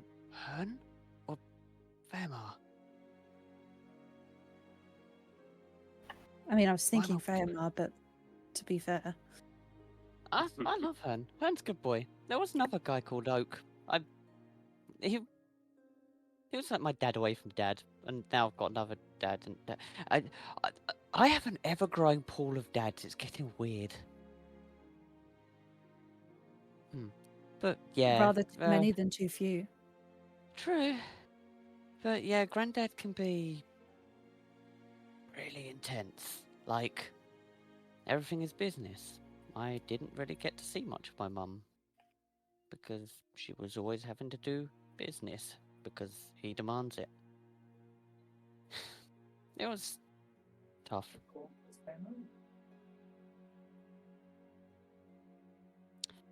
He But he comes from a different time. From a different time? What time did he come from?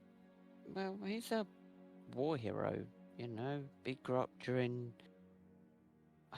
Well, you see, this is all luxury in comparison to sort of what he would have grown up with.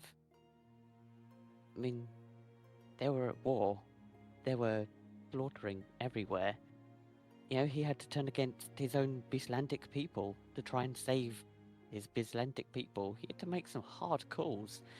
So, to a degree, I understand, but sometimes I just wish he'd lighten up. Times have changed. But, I mean, I guess you can't force change on everyone.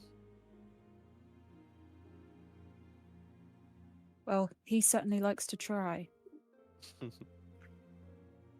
His heart's in the right place. His process, questionable.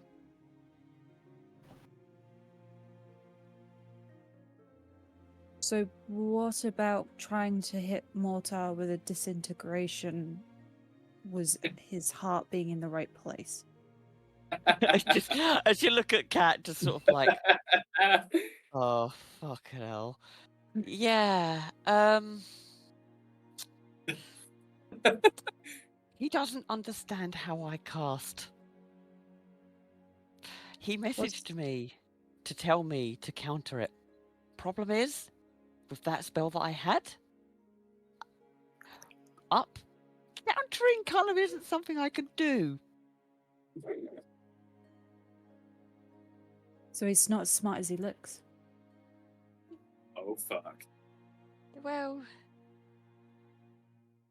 you don't know every single magic in the entire world, and he's been very hands-off in the creation of everything of mine.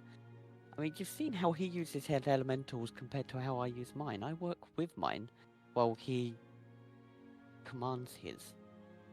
Mm. They're just minions to him. Mine are my friends, and we work together. It's hard to understand everyone's style in regards to casting. I mean, I look at your spells, and half the time I have no idea what you're doing. You and me both. So, it's not so easy to know everyone's spells. But that was a lapse in his judgment and a bit extreme, but heck, he made me face the creature, and it could have gone horribly wrong. So it's not outside of his realm of what he would do. I don't find that a comfort. No, you shouldn't. No, you shouldn't. Well- Thor looks off in the distance, just like, "Aye." Well, between you and me, I reckon he'd make a great archdevil. Between you and me, fair. I will say this: please don't piss him off. I don't know how many of them I can dodge. Oh, trust me, I'm smarter than that. I think.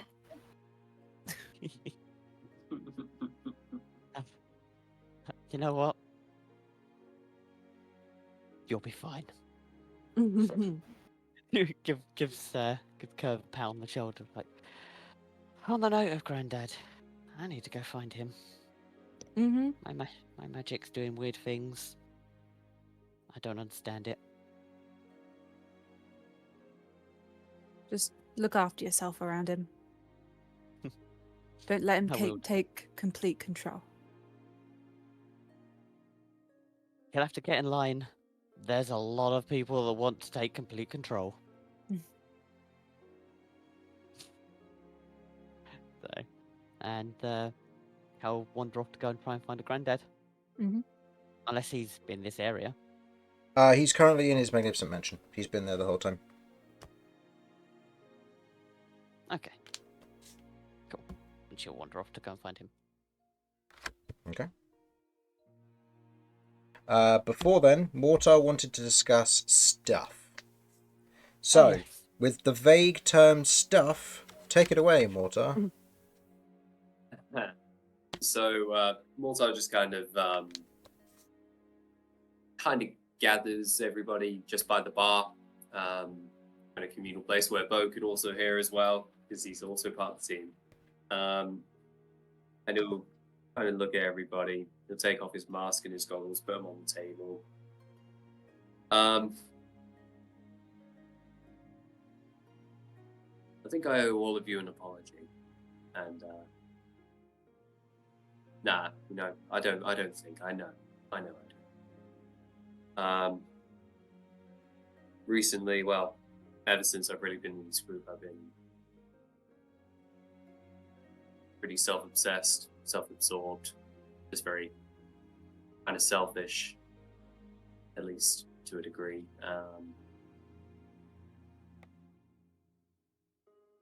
I'm trying to be better. People have already heard me say this before, but I'm actively trying, and I want you guys to know that I care about each and every one of you more than I do myself, which is very unhealthy to a degree, which I'm taking note of. Don't worry.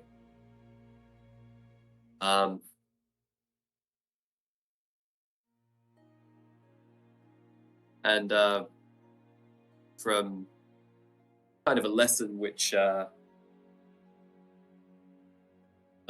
was very brutally forced into me, thanks to AMR, was to be open when shit's bothering me or when something's up. So I'm going to be transparent right now. I think we might be in really, really, really, really real danger.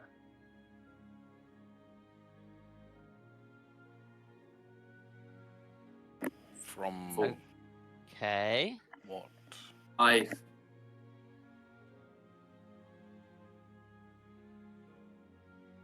think someone's been following me for the last, well, before I joined your group, before I met Damien.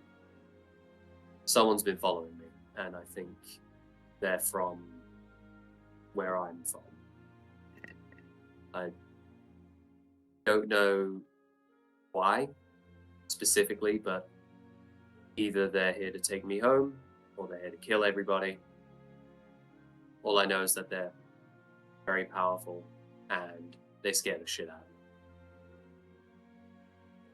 And they know where I am. Right now, that's more or less all the information I know. So on top of all the shit we have going on already, we've also now got this to deal with. So this is me bringing it to your attention. I'm trying. It's just I don't want to talk about it. Ellie will approach you, but you know what? Thank you. We will help you keep an eye out for them. I don't even know what I'm looking for. Yeah. All I know is that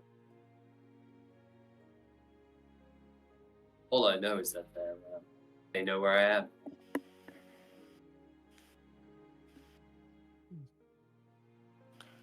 We'll get them dealt with. Don't worry about it. Uh-huh.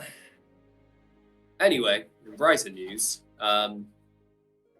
Carver's doing way better, right, Vinny? She's doing pretty well, actually. I don't know. I know recovery is going to be difficult, but I think she's doing better certainly than I expected. She's tough. Real tough. She is. Kat, I did mention to her that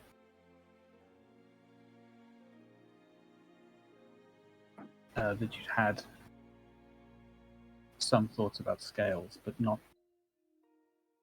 I didn't talk about any of the details.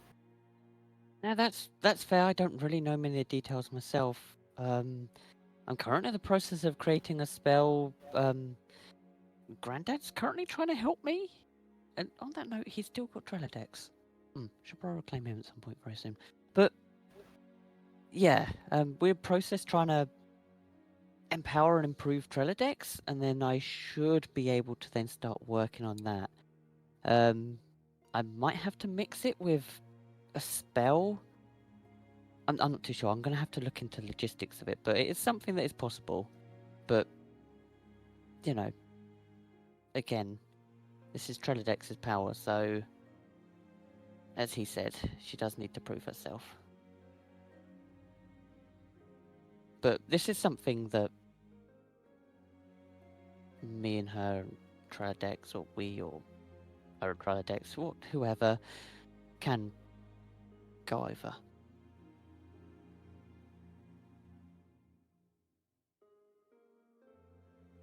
Okay. Okay, that's good. Well, I'll introduce you then, if that's the case. I would actually love for all of you to meet her, but kind of a badass. I genuinely think she'd be an asset to this group.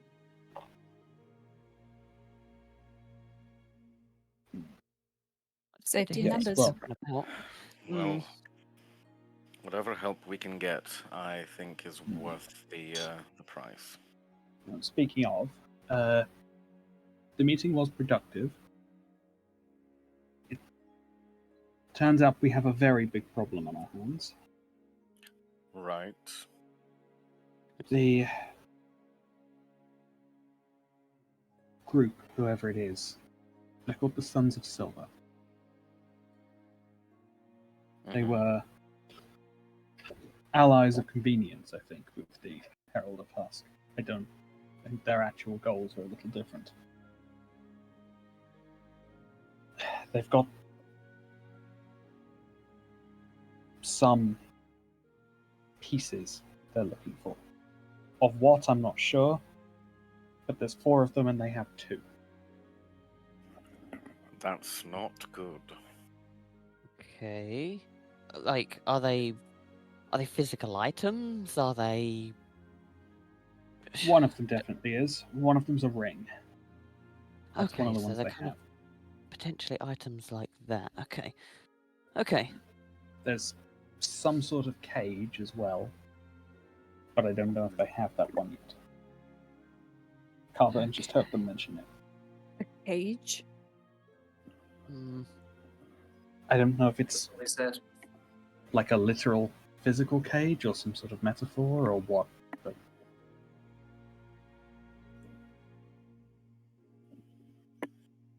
They, I mean, based on the assassination attempt as well on us, they can seemingly imbue followers or sway people to their side very easily. So I think it may be worth just keeping this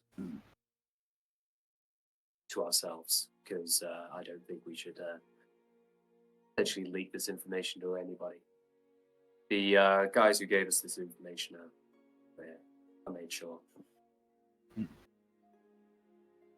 from what I can gather, it's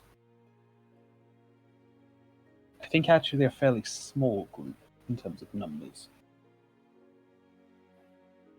It seems like they pop up in one place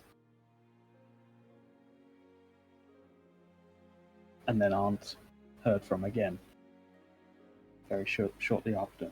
So I think they might be quite mobile.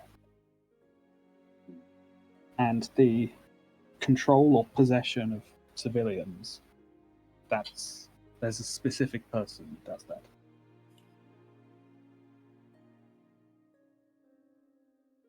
So if we do ever hear any stories similar to what happened to us,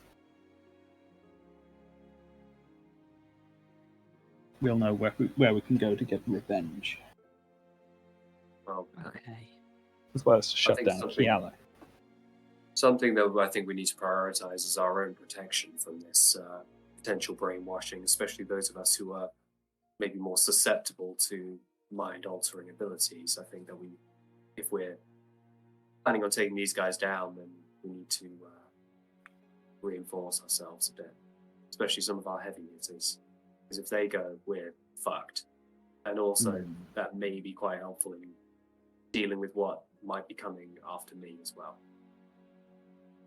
If they have Right. anything like my powers, then that kind of stuff would be very beneficial. That's also something I've been wondering. Why didn't they just control one of us back in the town? Maybe we surprised them. Maybe we got there faster than we thought. We did travel pretty quickly on foot, so maybe preparations weren't fully made, and they just had to make do.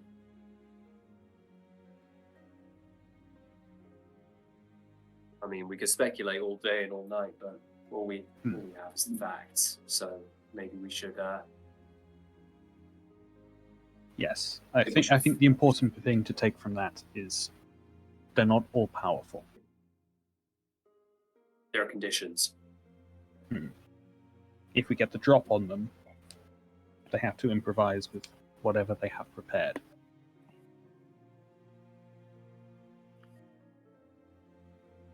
So when it comes time to taking the fight to them, we'll have options. Oh, speaking of, Carvern also gave us a contact. Oh. Well, a line of inquiry. She got captured because someone she was working with betrayed her. Gave her up to Cassius. But that guy's still around. Has a mansion in Berlin. A mansion. Good old-fashioned break-in. We might Now have we're to pay talking. one a visit. And we have so many flavors of different interrogation techniques we can use, from magic to good old-fashioned blades. She asked that we bring her along, and I'd be happy of her support whenever, but I'd like to give her more time to recover as well. But at the same That's time, understandable. On it that is pretty point, much our only lead. Yeah, on that point. I mean, it was kind of suggested, if you guys are down, that she train potentially with some of us. You know, those of us who are a bit more maybe martially inclined. Could be beneficial, not just for her skill, but also for her confidence. She literally hit rock bottom. So maybe it's worth thinking about. Especially points of Romulus, points of Vinny. You two seem to have the most technical understanding of fighting. She already has a solid basis. And also it might help her integrate with the team a little bit better, help with our coordination.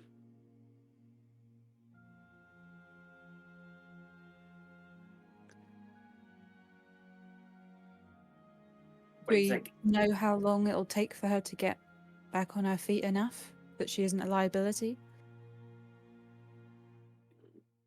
Hard to say. She's, still looks strong. She just, I mean, I don't know what she was like in her prime, but she looks pretty malnourished at the minute, so it's going to take a little while. Oh, I mean, possibly. Well, if everything goes smoothly with the court, we'll be going to the dungeon. Then as soon as we're done in the dungeon, by the sounds of it, we're going to possibly be pursuing this lead. So that will give her a week and a bit. I mean, I suppose More if we went training, intensive, possibly? well, are there any spell remedies that can maybe restore her to a degree where she would be able to keep up? I mean, don't get me wrong, I don't think this is a process we should necessarily rush. But like you say, we're on the clock. None that are very. I haven't really got anything that's going to be not taxing. Looks at sort of like the runes and stuff, and I've got Gladiator, but I have to maintain concentration on that. I was more thinking something maybe of a restoration of the greater variety. Potentially, like we could find like a holy person. Only the party had someone like that on their team. I know, right? But like maybe if you get a chance to talk to Thermar, Ellie, maybe we can inquire about like a cleric or a holy person who might perform this for a price or a favor. I mean, it might take a little while for that to. Oh, I can have a word. I can have a word. As long as we're careful, it sounds like a plan. Just don't put all the hope in that we'll find one. But it sounds like she's doing significantly better and working on. Honestly, the fact that she's standing is insane. Based on how she was, it's crazy. She's got tenacity, and I think we could definitely use her on that team. I want to give her more time to train and recover a bit and figure out where she wants to go from here. And then by then we should be done with this trial as well. So we can make a more proper plan. How are you feeling, Ellie? Well, I don't know. I feel that nothing has really changed from when we got here. I mean, you've all been in now, right? Looks at Vinny. Have you been in? Yeah? While you were at the spa. Okay, so I'm just left. You hear the sound of footsteps Hey. approaching. You're gonna be okay. I run away. You run away. Where'd you go? No, Where'd you run? Okay. behind the bar. Oh, no! I'm gonna knock back an entire bottle quickly. It seems to work for everyone else in this party. Oh, isn't it a shame you're still immune to alcohol for another 22 days? I know. I know. I don't have one. Well, magic's the best. It's like for most characters, it's like, you're immune to the effects of alcohol for this time. And like, no, I can no longer enjoy getting the buzz of my alcohol. And then there's Ellie, who's like 14 and drinking and is like, yeah, this has no effect on me. The moment that wears off. Yeah, honestly. It must be this. It must be the creature. The creature just Just negates alcohol. 22 days of hangovers just come rolling in. Oh, Disadvantage on everything for 22 days. Literally, disadvantage on, just life. oh God. My thought process is that, like, as long as she's drinking it and, like, as long as she has time to work through it, it's fine. The problem is if on the last day she's drinking it because, it's no problem, it doesn't work on me, and then gets hit by it the morning after with no context. Yeah. That's very true. Because Yeah. it would work through her metabolism still. Just magic being Yeah, because magic. that'll still be in her system. Yeah. Right. So there are footsteps. yeah, you watch as the two guards who have been going backs and forwards, getting everybody kind of approach, and one of them walks in, just kind of lifts a hand. Right, well, last one's turn, kind of. Looks to you, Kirv. I've been told I need to get everyone for this one. What? Are we doing that one now? Well, kind of. There was something mentioned about a demonstration that you wanted to do, and they had their questions for Ellie, and they wanted you all to be there for the verdict. Demonstration. Looks over at Kirv. What have you done? It'll be fine. Okay, Oh, this let's is gonna just be do it. weird. The other one goes over and knocks on the door. Knocks on the door for Theomar's chamber. Hearn comes out and calls back for Theomar, and Theomar and Castor come out. Right, if you're all ready to go, we'll keep going. We'll head off. Get this over and done with.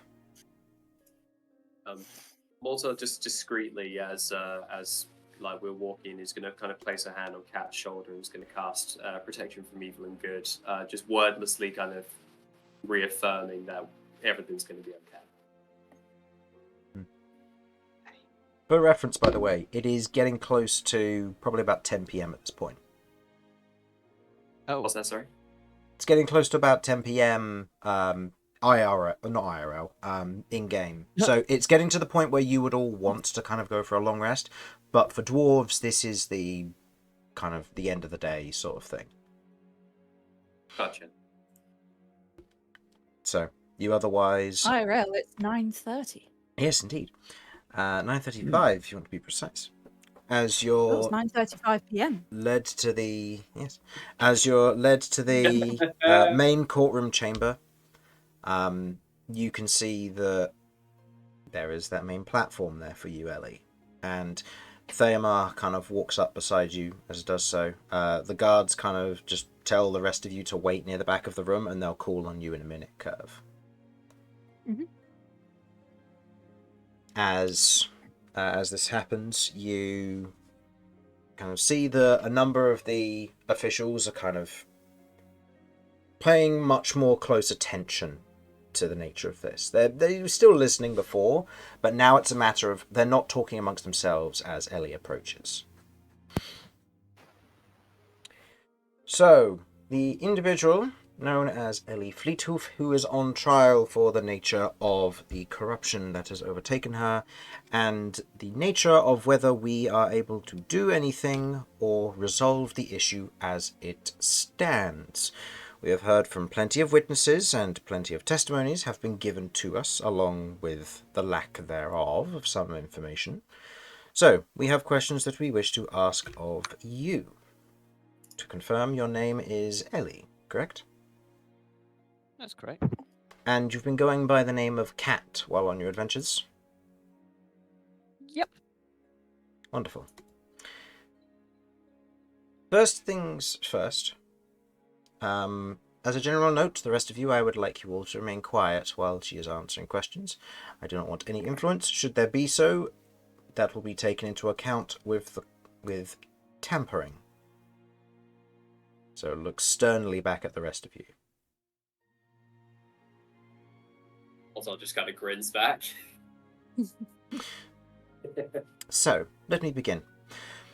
What caused the corruption exactly?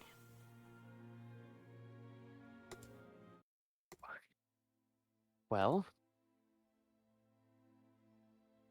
Alright, here we go. So, Here we go.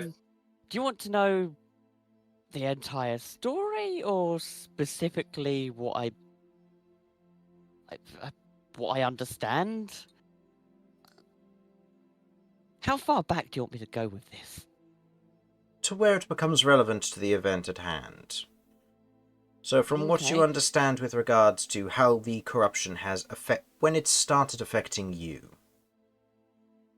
Started affecting me. Well, I went to sleep one night, and I had a dream of a six-winged being of light who showed me a chamber hidden in the temple, which was at Silverthorn. I thought, oh, that looks fun. There could be treasure there. You know, thought it was harmless. Went there, tapped the coordination on the rocks, ended up in the room, found Cychania, gestures to Cychania. It was Then limp. this, But yeah. yeah, well, she's currently in the staff. Oh yeah, that's true. She's wrapped in thing. the staff currently. And then this black slime creature thing fell out of the ceiling, if I'm remembering that correctly, above the statue. And I run back to my parents because I was kind of scared. And it followed me. Now, for the longest time, I don't remember this, but in more recent times, I broke a modify memory spell that was cast on me by Cychania, and my mum fought the creature. Cychania disrupted my mum's spell. We all got enveloped by the creature, and then I woke up in Vigor's tower with my entire body going crazy with this slime creature thing. And this And that's how- individual Vigor, are they still around? No, he died trying to steal the creature. Were there any mentions of how to potentially cure this corruption or destroy it? By Vigor, or just is this something I know In now? general. Okay. As far as I know, there is the prophecy, and I'll hold up the book that mentions the prophecy. And from what I've got from bugger, I forgot the rabbit's name. Max.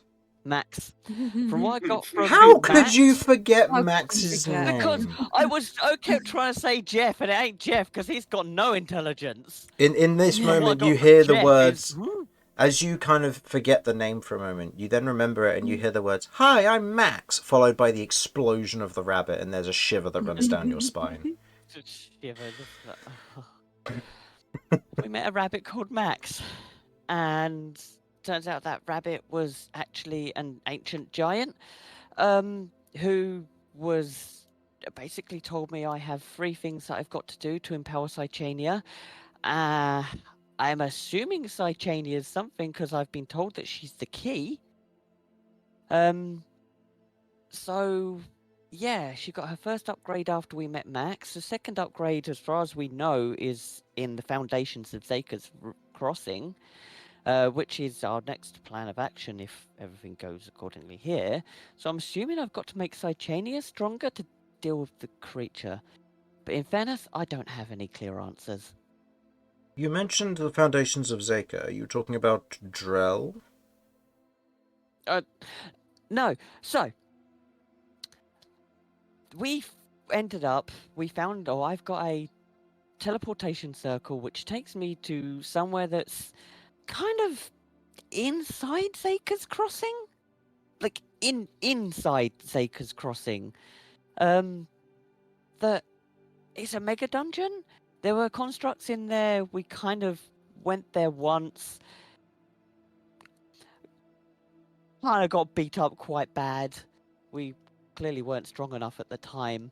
But we've kind of got stronger since, so our next plan is to go there now that we're stronger, complete the dungeon, and 1, fix Cychania because she's broken, and 2, power her up, because that's where the second upgrade is. There's a general murmur amongst them. This seems to be new information. They are unaware of this, as they are murmuring and talking to one another. You mentioned that... This is from one of the diplomats at the top. You mentioned that she's broken. You know how to fix her? Apparently there's a way to fix her at the second trial, which would be the one at Zeka's.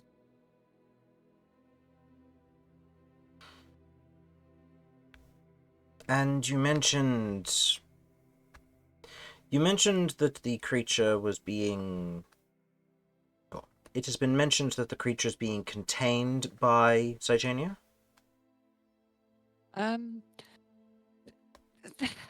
There's a seal in place. Cychania, apparently from what I get, is the key. And it seems that she has the power to reseal the creature, maintaining the barrier. After recent events, she's broke because the barrier got weakened. She fixed the barrier, returning the seal upon the creature, but got damaged.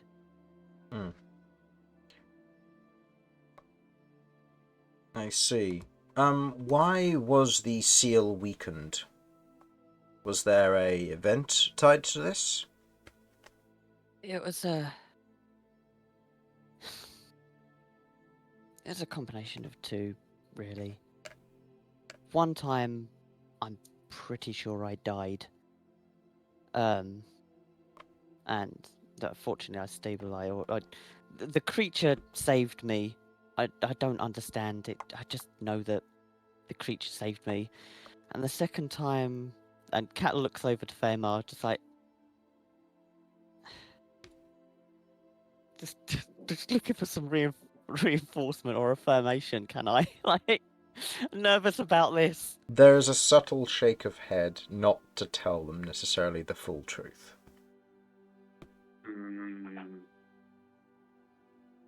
Okay. My granddad kind of trying to help me understand the creature. The barrier got weakened. And Cychania helped me, well, resealed it, and now is in this condition. The questioner turns to Theomar. And you neglected to tell the court this. He steps forward. I told you I was going to be testing her bond against the creature to see if she could hold it back. In the process of that test, it became strained. As a result, Cychania is now damaged. But we have been confirmed that there is a method with which to repair her. That is currently the priority I believe they will be pursuing. That nods in confirmation. And just to confirm, what exactly can this... You've mentioned it as a creature instead of the corruption. What can it do? What kind of danger does it pose? Well... So Alright. Cat's granddad, when I asked, said to tell them the truth, didn't he? Mm-hmm. Okay. It is trying to get free. It is constantly in pursuit of consuming souls. I am stopping it. But it's occasionally it's got free during stressful encounters. There's been 5 times it got free. And each time it has been dealt with by my friends. They have managed to subdue it and return me to me. So, but there has been one case where it did get free, and it corrupted the land, it corrupted the Noctarch that kind of got corrupted by it, well, the 8 part of the creature, and it wasn't a good situation. There's a general murmur at the term Noctarch. Quite a few of them don't seem to know what it is. A few of them do. There's kind of a hushed murmur and a talk as that is mentioned. So the creature has gotten out before, and it can spread to others? It can, yes. Do you know the conditions by what means it can spread? So it infects the host. Similar to sort of like what's happened with me, where it will either be ingested or make the way into the host. I genuinely am not entirely sure because I've only seen one experience of it happening. But part of it was ingested. The Noctarch then become corrupted.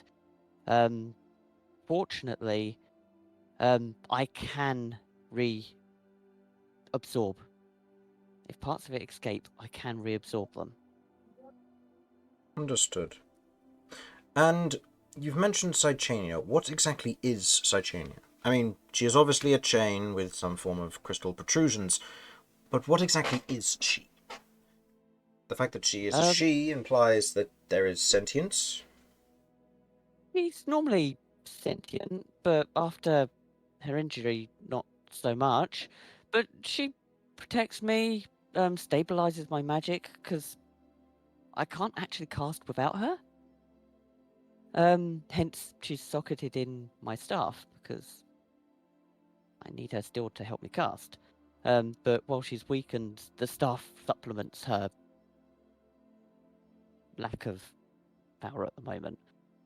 But all I know is she's a key, and she needs to be empowered. I met another creature ages ago that mentioned there were others, but they're broken.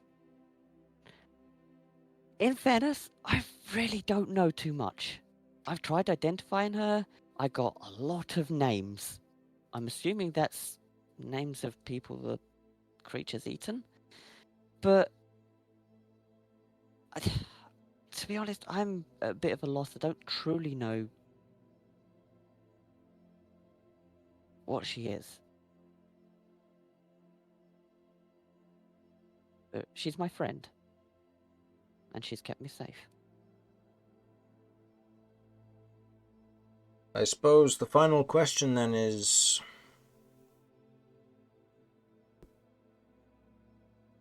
do you know what will happen if you die?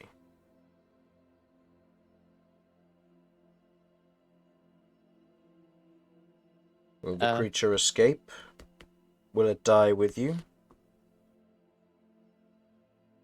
I don't think it died with me. I spoke to one of the original people who sealed the corruption. Oh, he referred to it as corruption. So I spoke to one of the original people who sealed it, whose soul was kind of lingering, and he said there were others before me, but none of them have got nearly as far as I have.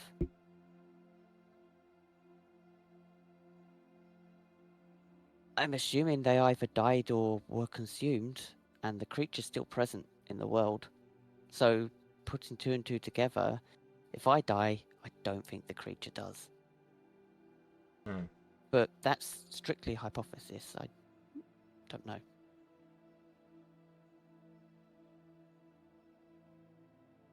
The questioner otherwise turns to the rest of the court as some of them kind of talk amongst themselves, and one shouts out, "And why should we trust you with this burden? Do we have a choice?" I mean, as far as I'm aware, no, you don't have a choice. And I'm holding it at bay. I am the reason that the corruption isn't taking over. I'm fighting this thing every day. And I'm still winning. Sure, my body may have changed, but I'm still Ellie. I'm still me. And I will fight this thing till the ends of the earth.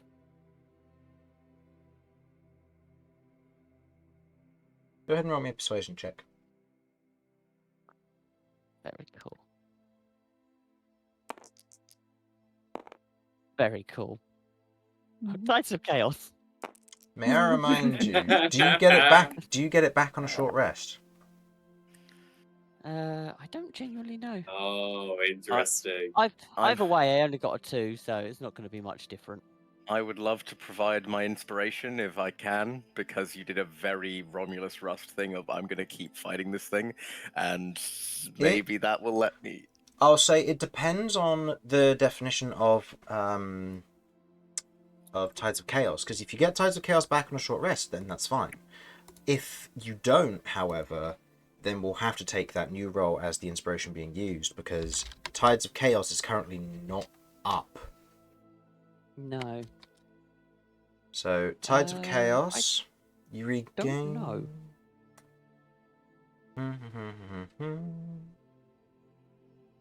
Nope, you have to finish a long rest or trigger wild magic. Fine. So, the question becomes now, Ellie, do you wish to use roll wild magic here in the court to try and influence your roll? No. No? You don't want to self-cast Fireball in the court? Well done. Okay. Well done, mate. So, That seems like a bad idea. Okay. so Romulus, But one of us is being sensible. I'll say Romulus, you Agreed. have used your inspiration Yep. for this, and unfortunately, Okay. that does still only You got result. us a +1. I mean, yeah. Yep. I There got is- initiative to whatever it is I was meant to roll in. Persuasion. That's it. You shouldn't have. Oh, You're looking that's at perception. Yeah. Persuasion. Yeah, okay. Persuasion is a +2, so 5. Oh, Beautiful. okay. Well, maybe one of them is swayed. There is kind of a murmur amongst them. Before the questioner pauses for a moment. Would you like to give a testimony at all? Okay. A what? A testimony. What? Like, add something? If there's anything that you wish to say which hasn't been asked.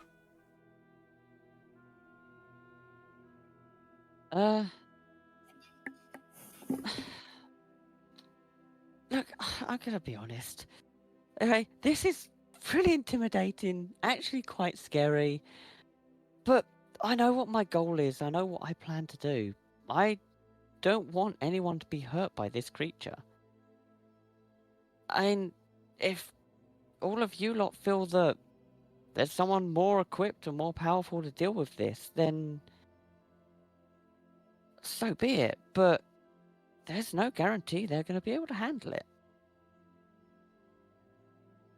as I said, from what I'd got from the person who, or one of the people that sealed it, there have been others before me. I have control of it. Sometimes, yes. I'm not perfect. Sometimes it slips up. But the thing is, with me having this creature, it's not just me dealing with the creature. My friends over there, they help me. They help me keep it contained and under control. When I slip up, when I make mistakes, they're there. They have been there. All I can say is, I'm giving it my best chance. I'm trying as hard as I can. But I can't produce miracles. I'm one part of the 3 down. I've got an idea, I know how to get to the second part.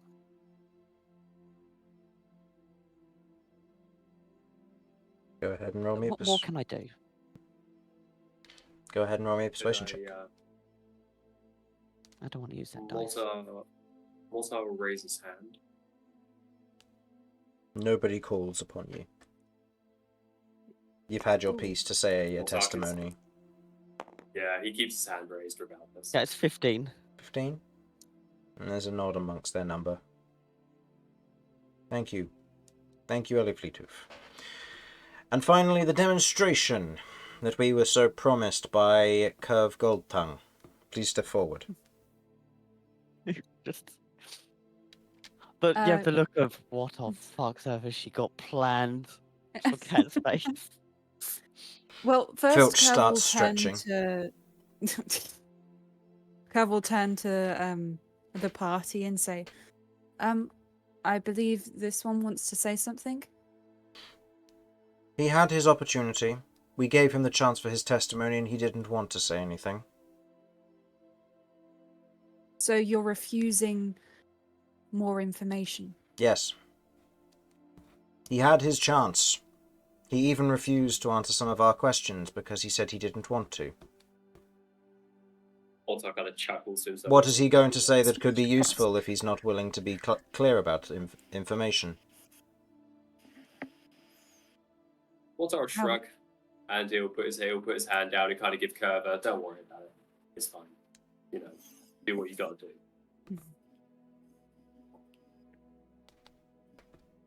Okay then. Well, and she sort of steps forward to address everyone. I feel that we've been doing a lot of talking. You've had to trust us. You've had to trust that we know what we're talking about. Because I believe how this works is you can tell if we're telling the truth or lying. And perhaps what we believe we're saying is the truth, but maybe we're out of our depth and we don't realize. I suggest we put our money where our mouth is. And I would like to show you how we help Ellie.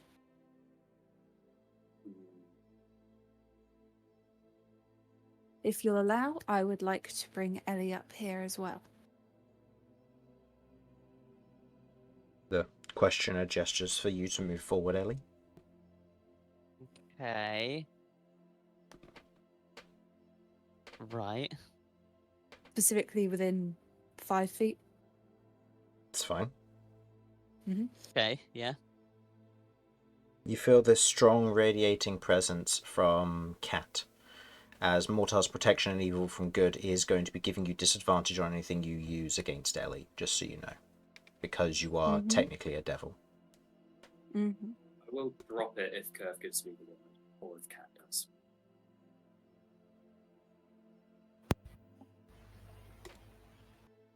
Kirv reaches into her bag. And she says, we know the creature enjoys souls. And she pulls out a soul coin. Cat, roll me a wisdom saving throw.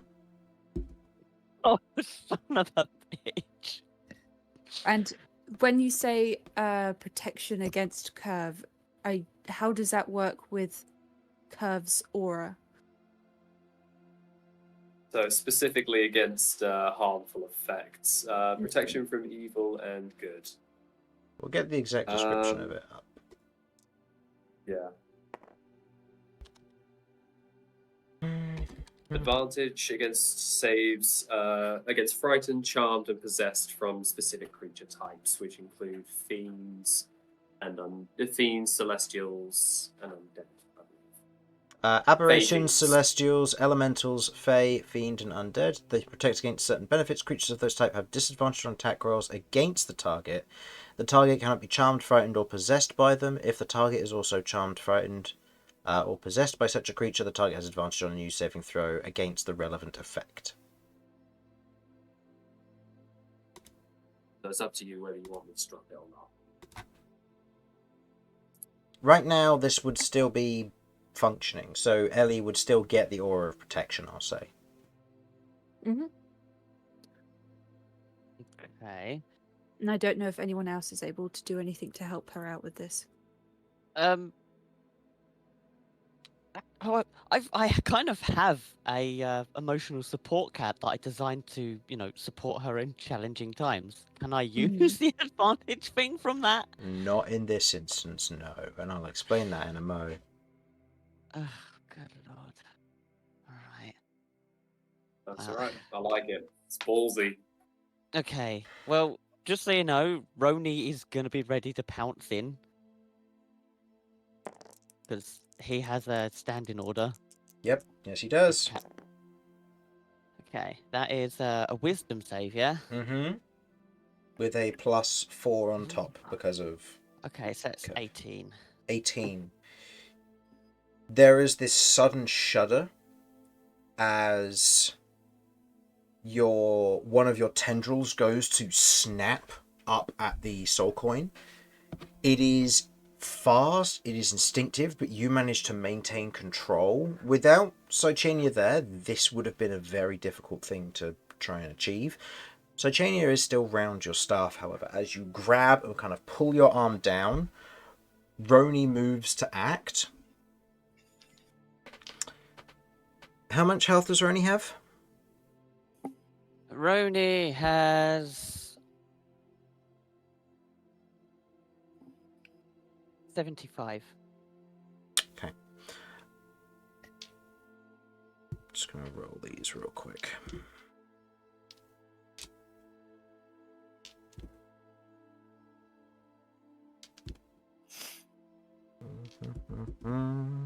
Okay. Roni is destroyed, as Roni is reduced to 0 hit points. As Roni moves, an aggressive creature with 2 large blades, multiple geomantic spells are cast from a number of the ward guards that are protecting this place, and annihilate Roni in an instant. You can bring back Roni still, but in this instance, Roni is gone. Because Roni had his standing order, and this was happened in the court, Roni is destroyed instantly. No, that's fair. As fair. Roni took, if I remember my math real quick, it was 216 points of bludgeoning damage from 4 column crashes. Oh, fuck me. Well, shit. Yeah, That definitely startles Kirv. Yeah, they aren't messing around. I'll say in this instance, Kirv, the tendril arms are still flailing, kind of squirming as if to try and break free in this moment, as to try and reach for the soul coin. As you're holding it up.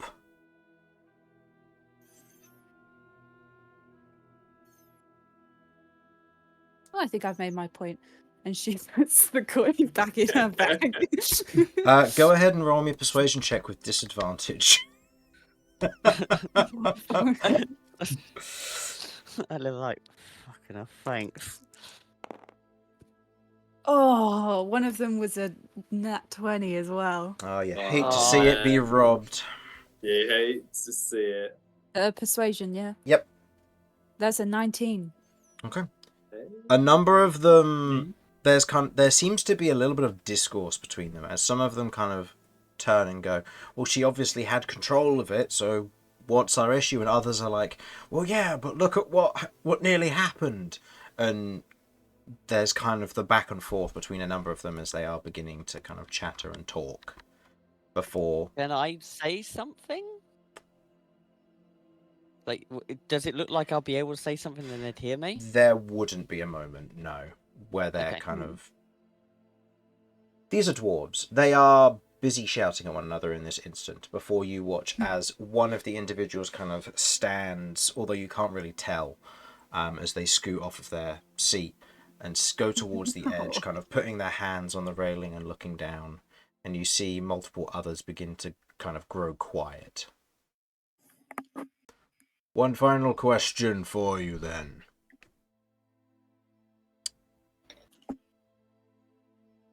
Turns to the court. You watch as a number of them put thumbs up or thumbs down. And there's a quick count by him. Go ahead and roll me a perception, just to see if you can know what the count is. Cool. I assume that's Telly. Yep. I mean, my perception sucks there, so... yeah, it's a 10. No. You can make out there seems to be more thumbs up than thumbs down from what you can tell. Okay, that's a good sign. As he turns and looks to you. How can we help? Fuck yeah. And I think that's where we're going to end the session. Oh, Hell yeah. Ooh. And breathe. thank God that went well. Oh my God. After that 5 persuasion. Rebecca, ballsy gamble, mate. Respect. Thank you. Thank That you. could have gone horribly wrong. Mm. You Yeah, said boy. about it, and I was like, Ballsy gamble. oh God, this is gonna go so badly. But I didn't want Well to stop there because I'm like, you know what? This is something Kirv would do, and Mm. Mm. Definitely a Oh. definitely a top tier curve moment there for me. Thank Well, you. Definitely love that. Indeed. So, which is one of the reasons why I had the standing order thing in place. thank you for watching. Hopefully you enjoyed. We will be back next week to continue this and possibly be getting into a dungeon. Hoo-hoo. Looking forward to this. Fuck yeah. Ooh. As we'll get back into it. So, thank you for watching. Hopefully you enjoyed. We'll see you next time. Bye-bye. Bye. Bye.